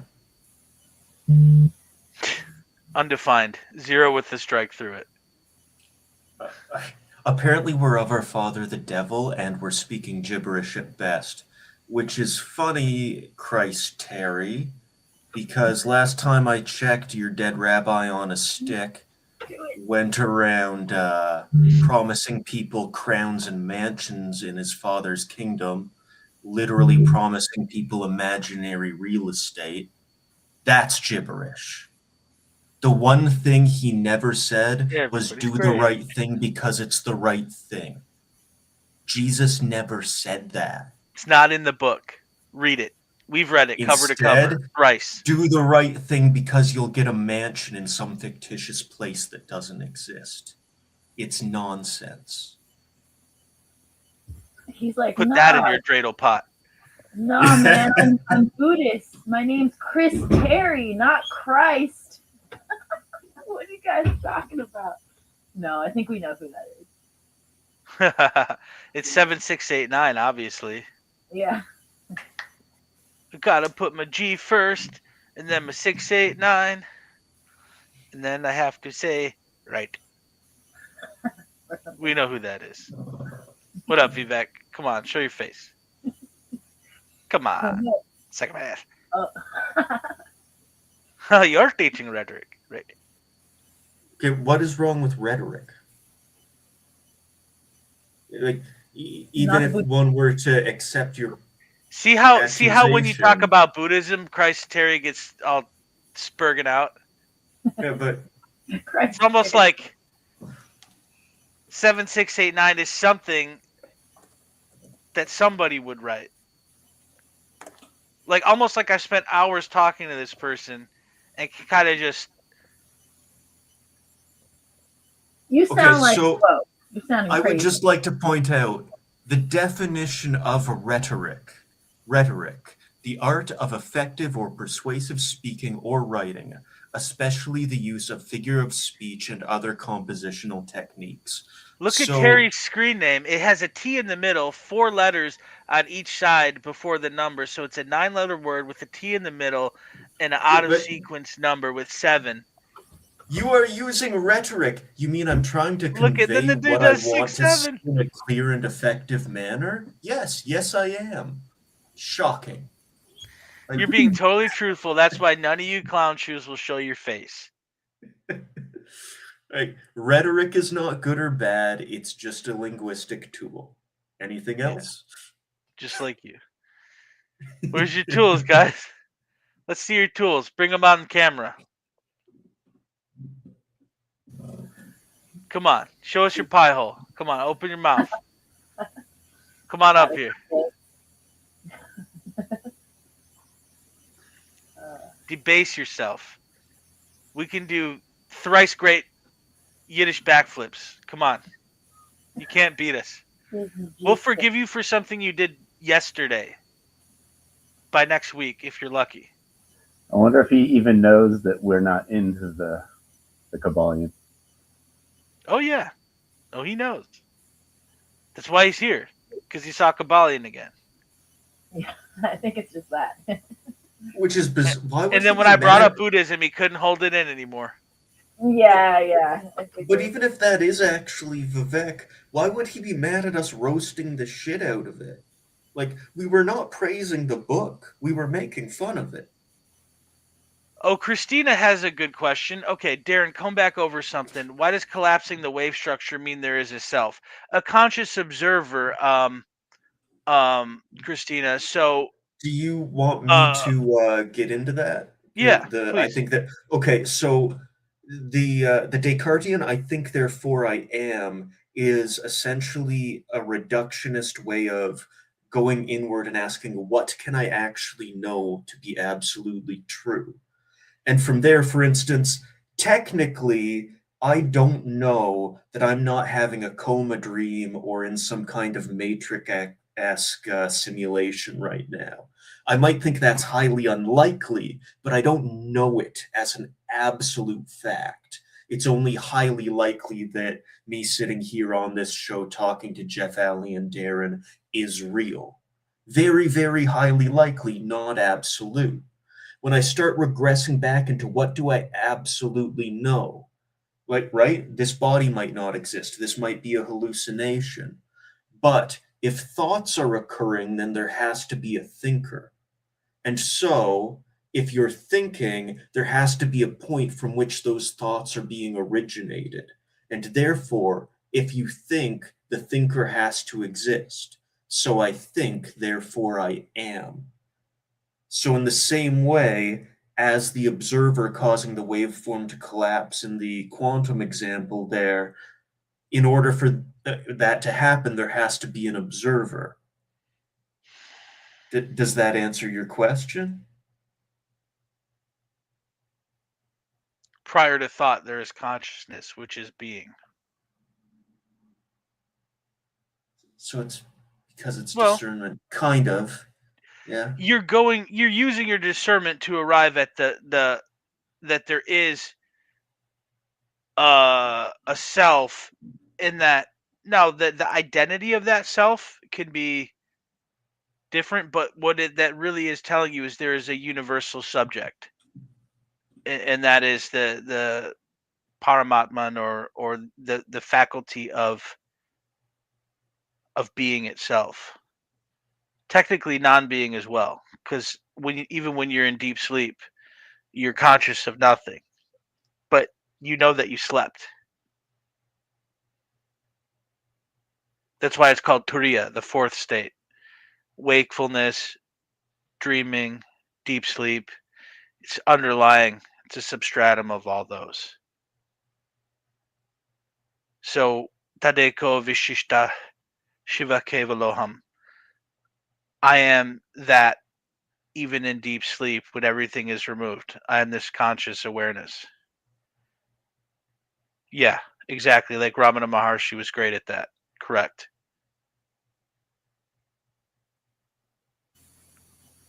Excellent, Puffy J. In the Caucasus Mountains, you are a race people. Why would value the nonsense you're spewing? He's assuming that a few hundred years exists, but what is time?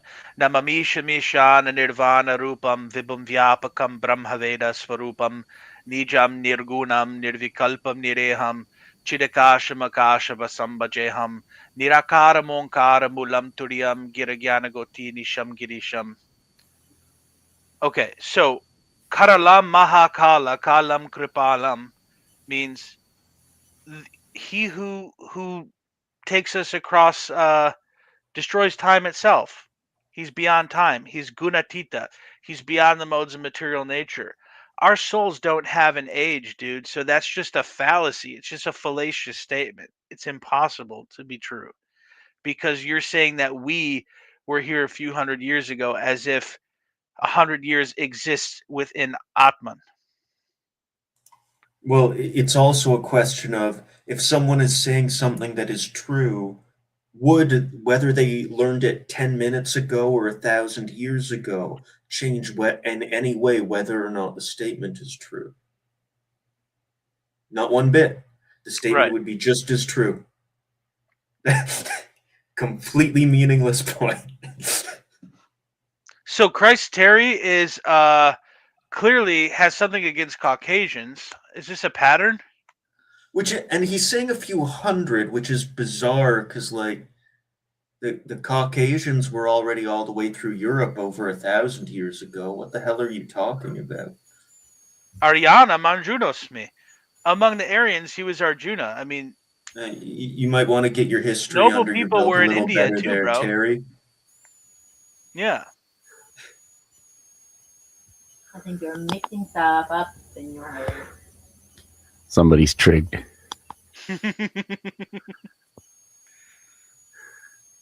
Hey, Christina gets it. Kalabhairavam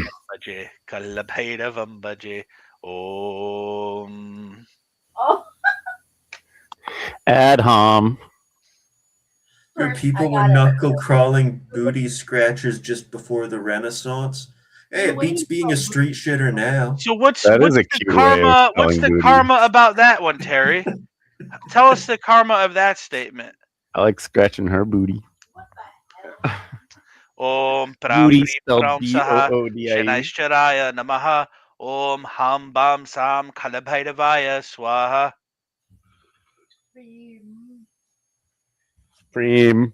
Bhairava Kalikaye Namostute. I mean, want to talk about a non sequitur right there. Okay, what about it?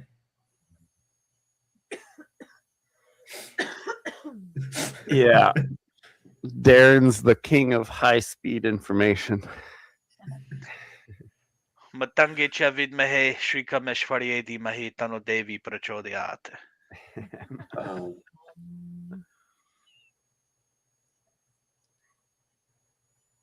Slow is Did fast. the, Fast is smooth. Taromanda Christina, Prachodhyat. did the idea of the fact that a thinker exists being the only thing you know for absolute certain make sense at least? I want to know if we actually expressed that clearly.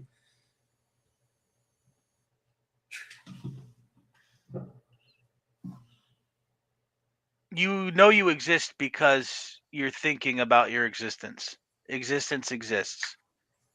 There is a thinker. There is a self. This is why Shankaracharya went so hard against the Buddhists, and he appreciated the things they were correct about, and he still didn't become a Buddhist himself because he couldn't lie about that. There is a self.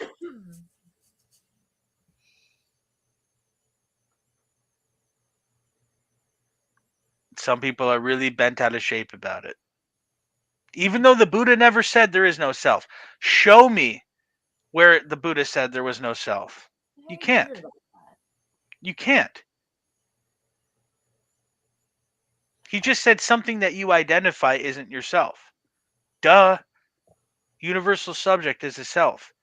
He had a reason for teaching it the way he did because the existence of a self was being used for priestcraft and manipulating people into a predatory racket tax system, and people were making money off of ritual sacrifices and enslaving the people. But then some people decided to use Buddha Dharma that tells you that the nature of things is inside you. If you just quiet the mind, you can hold up a flower, and that was his greatest lecture, was just holding up a flower and smiling. Not why is flower, not what is flower, just the experience, the suchness, the experience of it. Tat tat ta. Suchness, tat. That is reality. That's what Brahman is known by in the Vedas. Tat. That. Tat tvamasi. You are that. But when you're taking in an object of perception, you lose yourself in the perception. So therefore, there is self and no self. Empty of other. It's either experience empty of other or self. So collapsed or uncollapsed wave function, on or off, black or white. Two sides of the coin. Darren, what's your channel called? Someone's asking. I don't have that much on my channel. So it's still a place to collect people. Just type in the Sovereign Cyborg Project on YouTube. What's the icon? It's like a little monkey or something. It's a cyborg with the word no on his face. Oh. On his forehead. I mean, if they want, they could go to the dumpster dives we've done. Yeah, on that's this. where my work is right now with Curtis. Yeah. Yeah. Tell him. If you go to BitShooter Rumble and search Curtis Griffin 1928-47, you'll get to a channel I run where Darren and I have, for a relatively consistent period, and then we took a short break for a while, but we're getting back at it. We were doing a show we called New Age Dumpster Dive, where we just took like New Age grifter channels and we go through their videos and we cut them to ribbons. So Quality show. Everyone should watch it. we Very get a little funny. bit vitriolic and mean at times. Darren's 5 times funnier when he goes over there. Yeah, well, he doesn't have to worry about getting anyone banned. So. Yeah. It's a Yeah. good one, dude. And then we'll take a 20-minute video and we'll make it a 2 or 3 hour episode because we have to pause about every Watch the 12 second seconds. 5 one first. seconds. Yeah, it's painful. But we show you shit. how fast they try to pull fast ones on you, though. We've even slowed them down to like quarter speed in order to show people like this is the subliminal thing here, here, here, here. And then we pause it and then show that and then let a quarter second go by and point out other things. We literally do that on the one with Car World. Yeah, Yep. about that cult. But what Christina asked, presence with something is to lose your sense of self. I don't know. It's to temporarily suspend it so you can engage with the experience. I wouldn't resolve it to an axiomatic expression across the board. But, you know, if I'm thinking about other things while I'm trying to eat an apple, I don't know, man. Like, basically, have you ever been thinking too much and just not been in the mood to have fun? And someone has to tell you, you're thinking too much. What are you thinking about? Be here now. Be here present. States of rapture or ecstasy, right? You can't get head when you're in your head and enjoy it very much. So it's not that you lose your sense of self, it's that if you have a self, don't be overly identified with it, or you'll miss the magic.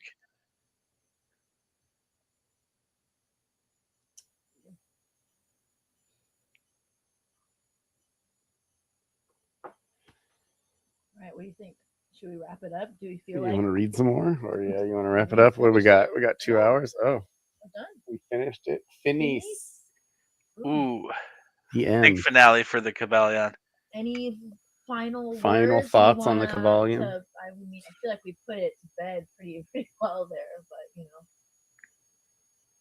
Kybalion is new age bullshit. Yeah, that's pretty much it. Oh wait, let me let's see. What is it? I'll change the banner real quick. Where is it? And we're not saying that because we haven't read it. We're saying it because we have. Is Vivek still in the comments trying to LARP as a Christian? Yeah. Ew. No, it's Christ Terry. It's not Vivek. Oh, The yeah, last yeah. thing is that the last- Christ Jerry Gand. Jerry Gand में कीड़ा है. Philosophies. or something. Yep. Ooh. Oh boy. He's really good at the tone scale. He gets lukewarm every time and then goes signs off. Then he spurgs out about 2 weeks later, sweating his balls off in his apartment.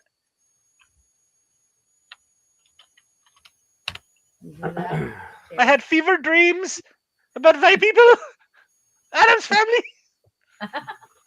Oh, no. In my dreams, it's still the same. How is Adam's family an insult? Morticia was hot. No, it was the young one too. Or it's the I one that wasn't they're making thinking about movies her. about it. Oh. So next Sunday, The Dream Warriors. next Sunday we got this episode coming up. Oh yeah.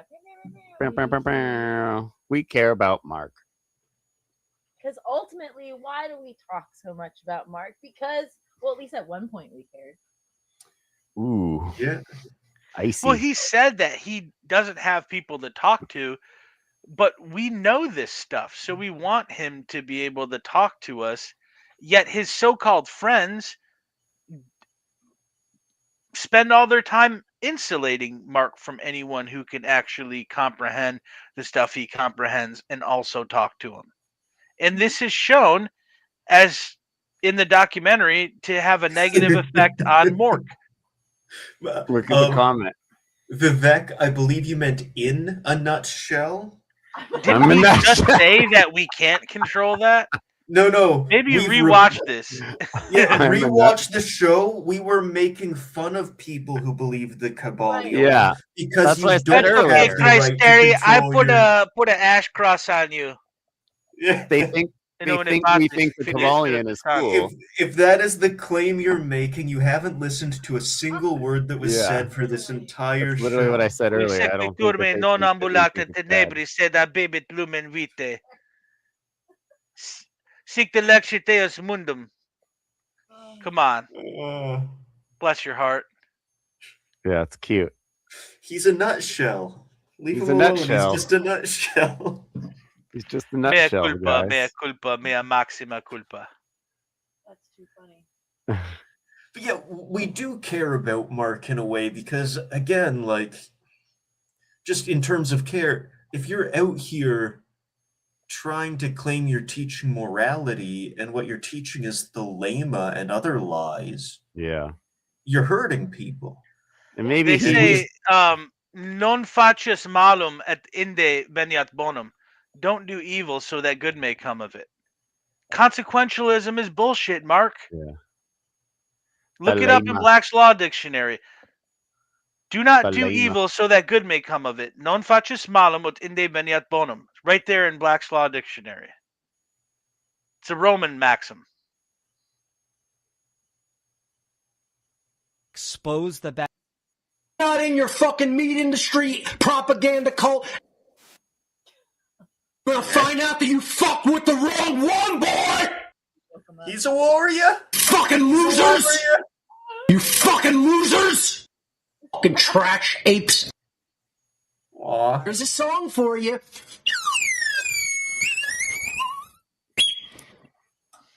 Baby diaper. Baby diaper. That one's great.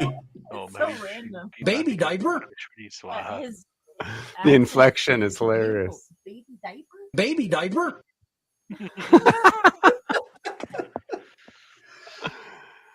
We heal. For a roast chicken. You fucking losers! No, he's he should do voiceover work and stuff. He's got a very strong voice. You fucking losers! Here's a song for you. Night, Christina. You're gonna find out that you. Nanu. If anything, that documentary did, it made Mark look soft. Soft, peanut butter soft. Soft. Peanut butter mother. Look at the size of that fucking bald spot. Look at this inverted little black sun on my head. Night, Christina. Burned, yeah, good night. It's burned into his head because of the tendencies. He wasn't wearing one. We didn't need to. He wore one for so long that the sun burnt a dark spot into the back of his skull because he wore it for so. No. Yeah. I think that's Saturn's fault, actually. I think we should be blaming Saturn about that. Yes. Yeah, because planets. Because planets. Yeah. Animism. Hydrogen. Allie and Mark should have a conversation. And maybe, like, maybe. No. I think if he hit any one of us up and was like, look, guys, like, I don't know what the fuck I'm doing. I can't trust anyone around me. Like, what do you think? Don't you think any one of us would, like, respond to him, like, and be, like, absolutely, look, man, dude. like, and not be I like, had an interaction with him face Yeah, to face. no. Kayfabe. Good. Kayfabe. Say it, Darren. He loves kayfabe. Kayfabe. It's all been kayfabe. It's all been kayfabe. Say it He again. never left Satanism. He hasn't done what he's done. He's still a Satanist. I would say that to his face. But, he like, didn't live the in a life he way claims to that, have like- lived like, because he's still living it as a Satanist. Yeah. Wow. But if he wants to not be one, come ask us. We'll tell you. And we won't hide it from you and we won't charge you money.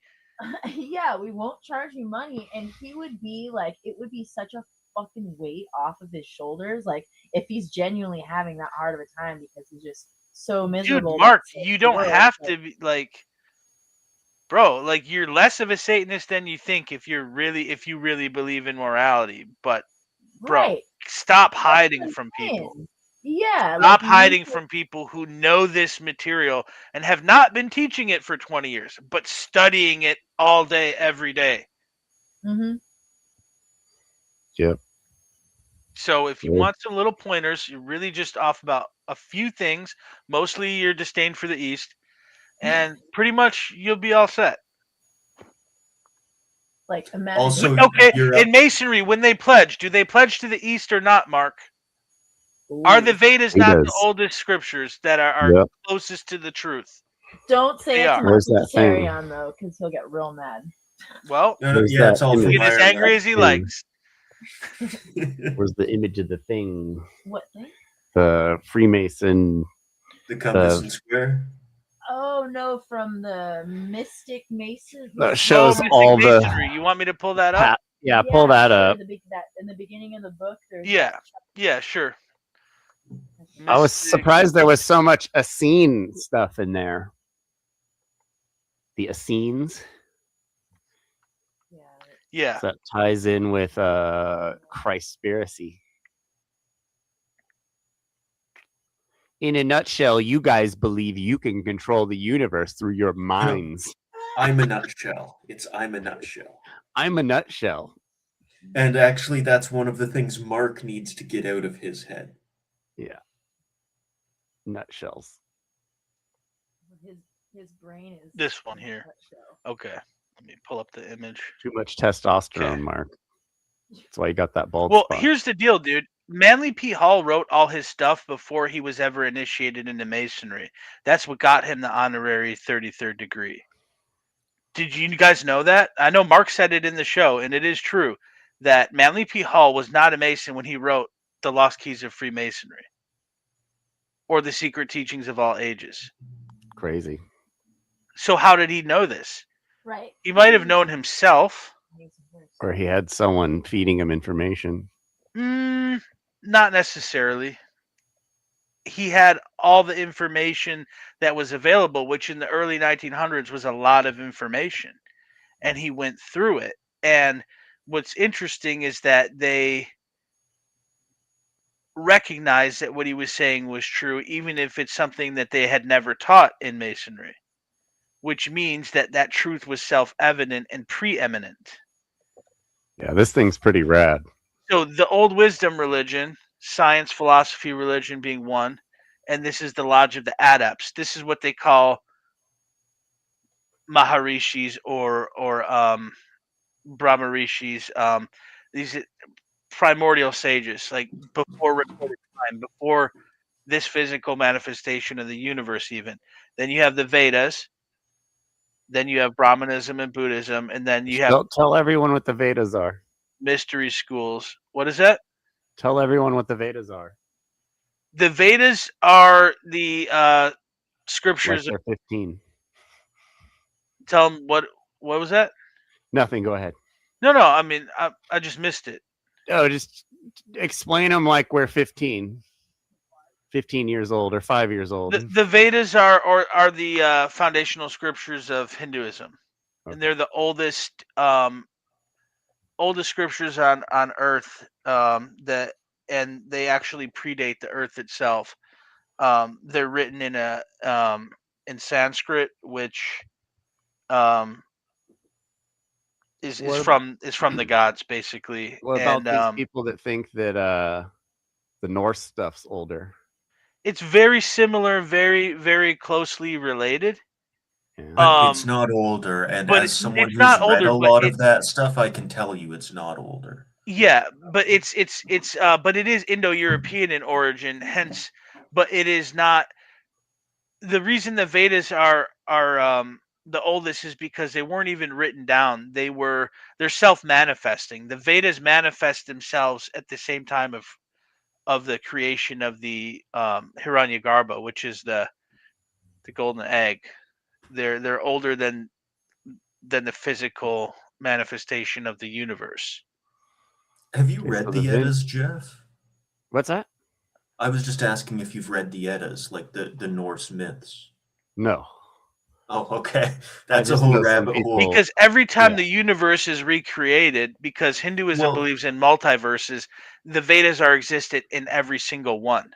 What I wanted they're to a- get into Yeah.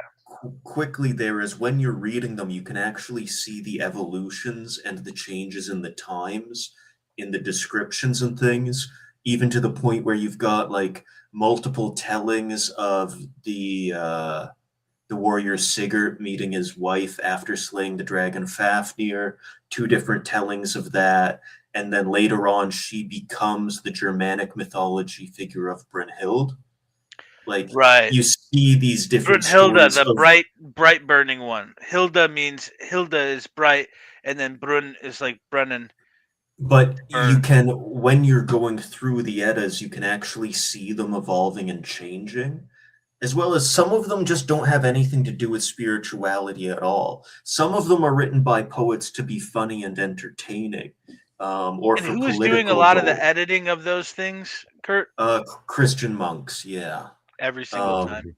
Every time, yeah, I know. Well, and that's like Odin isn't really the All-Father either. When you're actually reading the Norse creation myth, first is the giant Ymir, and it never discusses how Ymir came into creation. He just is there, and that's where it starts off. And from there, Odin and his brothers Vili and Ve emerge, both all three at the same time, along with an endless flow of frost giants, and they decide they have to kill Ymir to stop the endless flow of frost giants from continuing to pour out, and then they create the world out of the corpse of Ymir. But Odin is not the first creation, and he isn't attributed with creating everything else either. That's a concept that Christian monks pushed onto him because they were uncomfortable with a system not having an all-powerful creator sky daddy. Because then you don't have a special relationship and the authority to control people. Right. There's also no point where the gods ever to descend to humanity and give them a big stupid list of laws they need to follow. But nailed it. Yeah, there's a lot to go through there. But even on this chart, I'm a little uncomfortable with how everything's getting funneled down into Kabbalah. That's hey man, worrying. a funnel stuff, you know. Just saying. Yeah. So the Vedas are Hindu and Buddhist early scriptures. No, the Vedas are before Buddhism Before or any of that. Hinduism. It's just knowledge itself. Got it. Yeah. So the Vedas there's the Rig, Sama, Yajur, and Atharva Vedas, Chaturveda. There's 4, but those Vedas were received in meditation by rishis, which are those who see things. They're seers.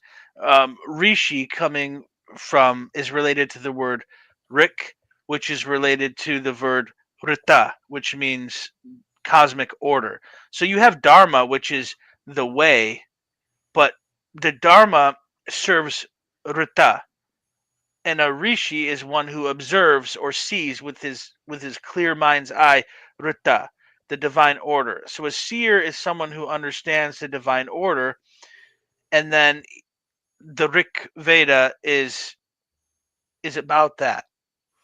It's about like how to act, and it's not about recreating rituals.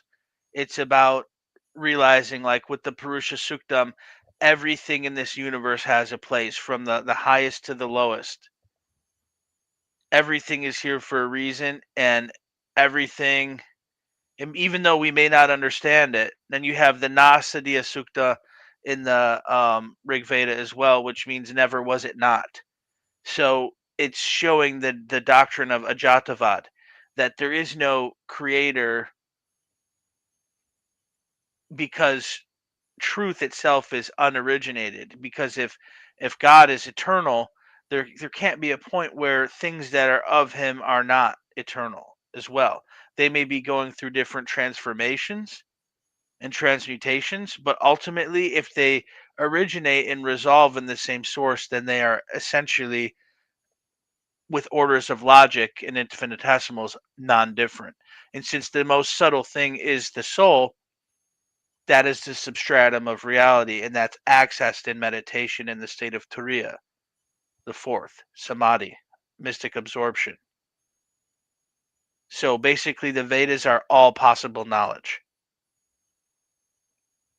We have them because they've been written down in Sanskrit, but essentially the rishis knew more than what we have in the Vedas.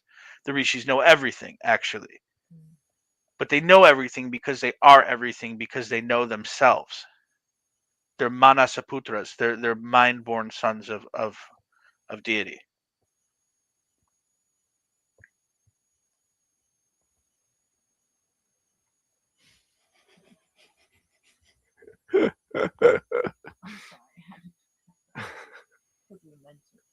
Daniel, ask yourself. Go and meditate about it. Yeah. We have a word for it. What is it?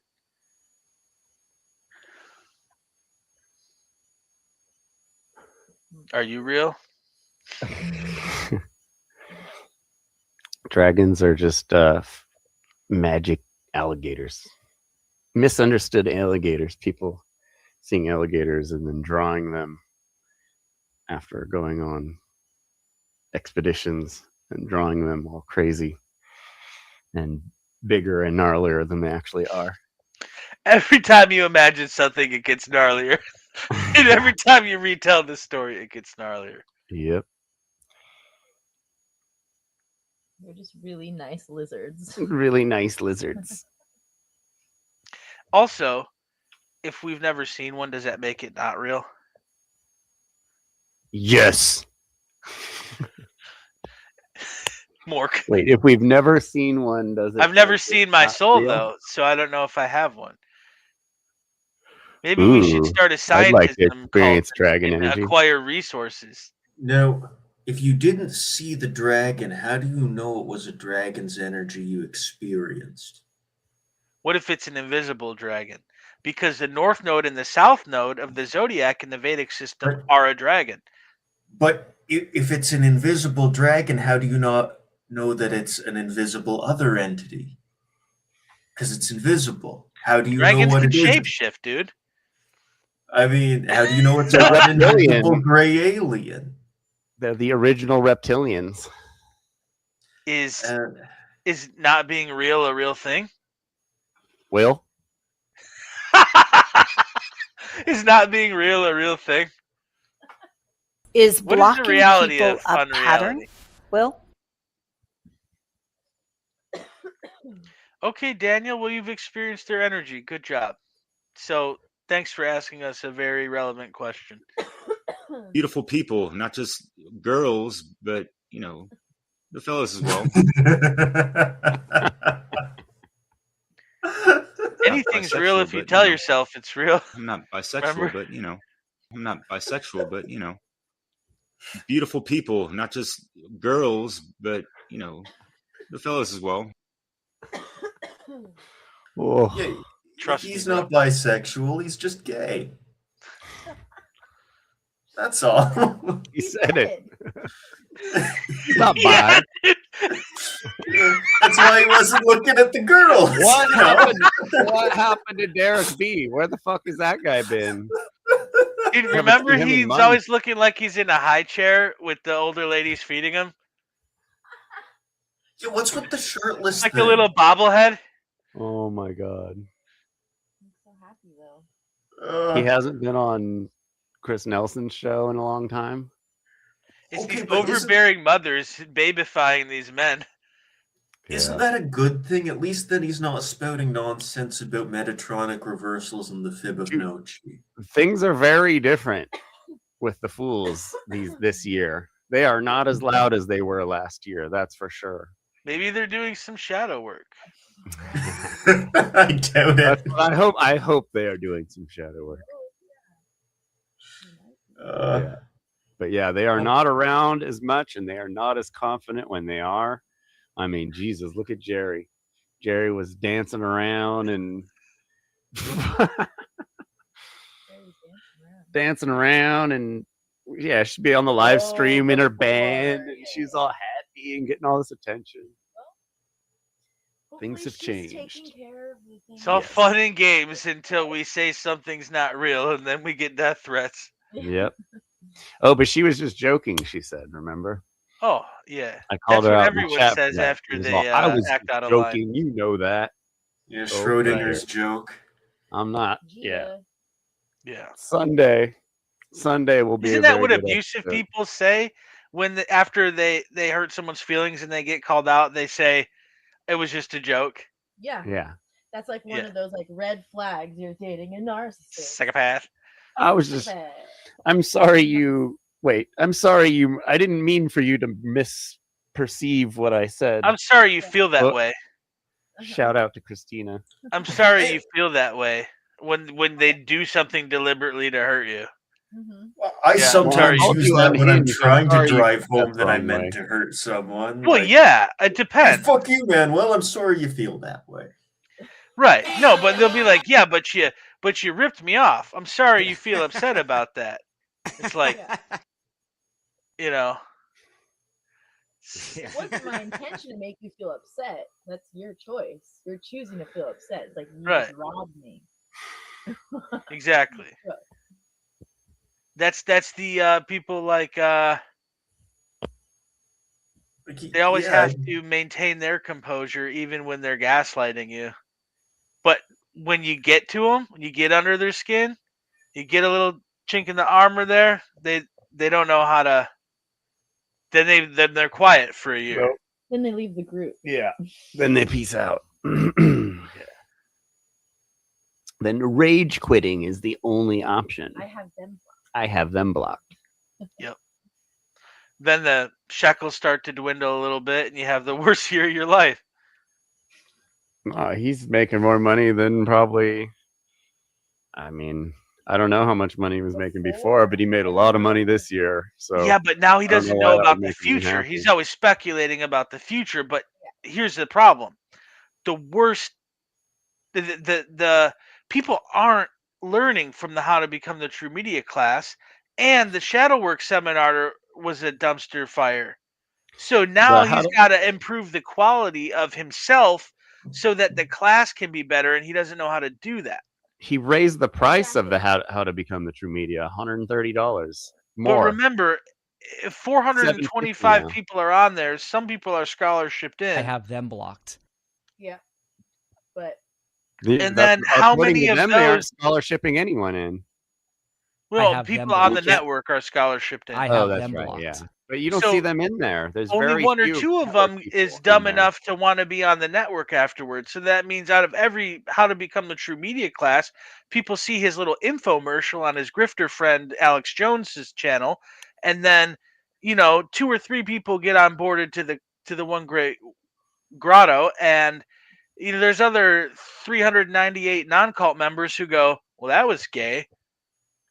Dude, the last 2 people on the network were Jerry and Derek B. I have them blocked. There you go. Like, There you go. And then there's 398 people who are like scratching their heads on why they wasted their time and money. I have them blocked. we know, Will. God. Well, and if they're talking about that, that is going to drive away business over time, hopefully. They might even come to VGT. Yeah. Hell, if a bunch of people who signed up for that shadow work course and were upset wanted to come on VGT and talk about their experience, would you host that, Jeff? We got them all. We got like 15 new people into the group, and they all pieced out in the last week. Okay. Like Jerry went around. Well, and some talked of to them every are single one of curious them and was about like, it, and "You they need got to not report follow back him." to her, and then they know that we're so based that they can't even convince us otherwise. And then there's like 2 people of the 15 that joined who are serious, and then they're still in the group. What's his name? Raybon. He wasn't there tonight, which was weird. I think he was just busy. Timothy Raybon, he says he's been like at bat for us over there the whole Yeah. time since we got kicked out. But they're gonna eventually, yeah, I know. It's like the other people who respect us, but they can't get them to, because ultimately, I have it's all none. about Mork. Like Scott knows we're cool and we're right. That's why he hangs out here. But when if the moment you made that one with Mark driving the bus, That was asleep at the peak. wheel, he had to come there and do damage control and then blame his buddy Corey Enderlot. Yeah, he's been Throw his pointing the finger at minion Corey under for the a long bus time. to protect Master Blaster. Mork. Yeah. Who run network? It's pretty whack, bro. Who run network down? Master Blaster run network down. Yeah. Stupid ass motherfucking vegan therapy. Your whole fucking live stream is mediocre at best. In 2008, I mean, things were consider quite the level of consciousness that criticism's coming from. Yeah, Mediocre at pretty best bad. is still miles That's above the level of whatever consciousness that gets you on the One Great Mork network. One Great Mork network, yeah. Could someone explain the Nanny. multiverse, please? No. Just listen here. I'll type in something here, but no one can. I mean, it even says that. But look this up. Nasadiya Suktam of the Rig Veda. No. And then there's lyrics on screen that are the translation into English. You can look that up on YouTube. And that's about the best way. And more importantly, even if someone did explain that to you, what would you do with that information? What actual good in the world could you do once you were told that? I Not could a say damn one thing, thing. right? You can reflect on it, realize that you are still here now, and then realize that despite what's going on outside of you, that as part of this, as a microcosm, you just got to do the right thing according to your time, place, and circumstance, and your nature, because that's multiverse is just it's not under your control. But realize that there are certain things outside of your control that will control you, whether you decide to control yourself or not. That is one thing. That is the proper perspective. That's drishti. That's the right point of view. And then with the Mundaka Upanishad, you have the Ekarshi Yagya, the one seer sacrifice, and that's from Shirovrata, the offering of the head, or the vow of the head, or holding fire on the head. And what you got to do is you got to want truth more than you want anything, including life itself.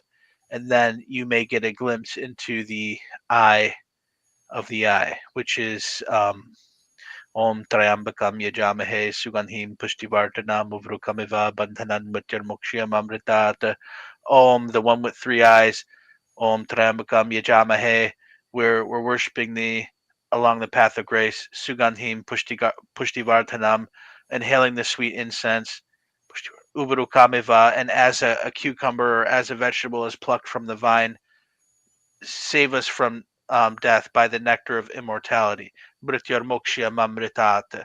Amrita is the nectar. The nectar of immortality is knowledge of self, and the third eye is symbolic of Shiva's knowledge of self.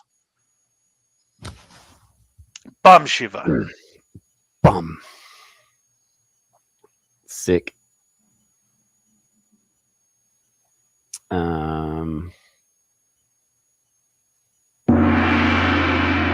There it is. Stop being a little baby. It's pretty whack, bro. Yeah, so next Sunday, this is going to be a fun episode. Things have changed. Yeah. I guess see you guys next week. Thanks for coming by. Shout out your show again.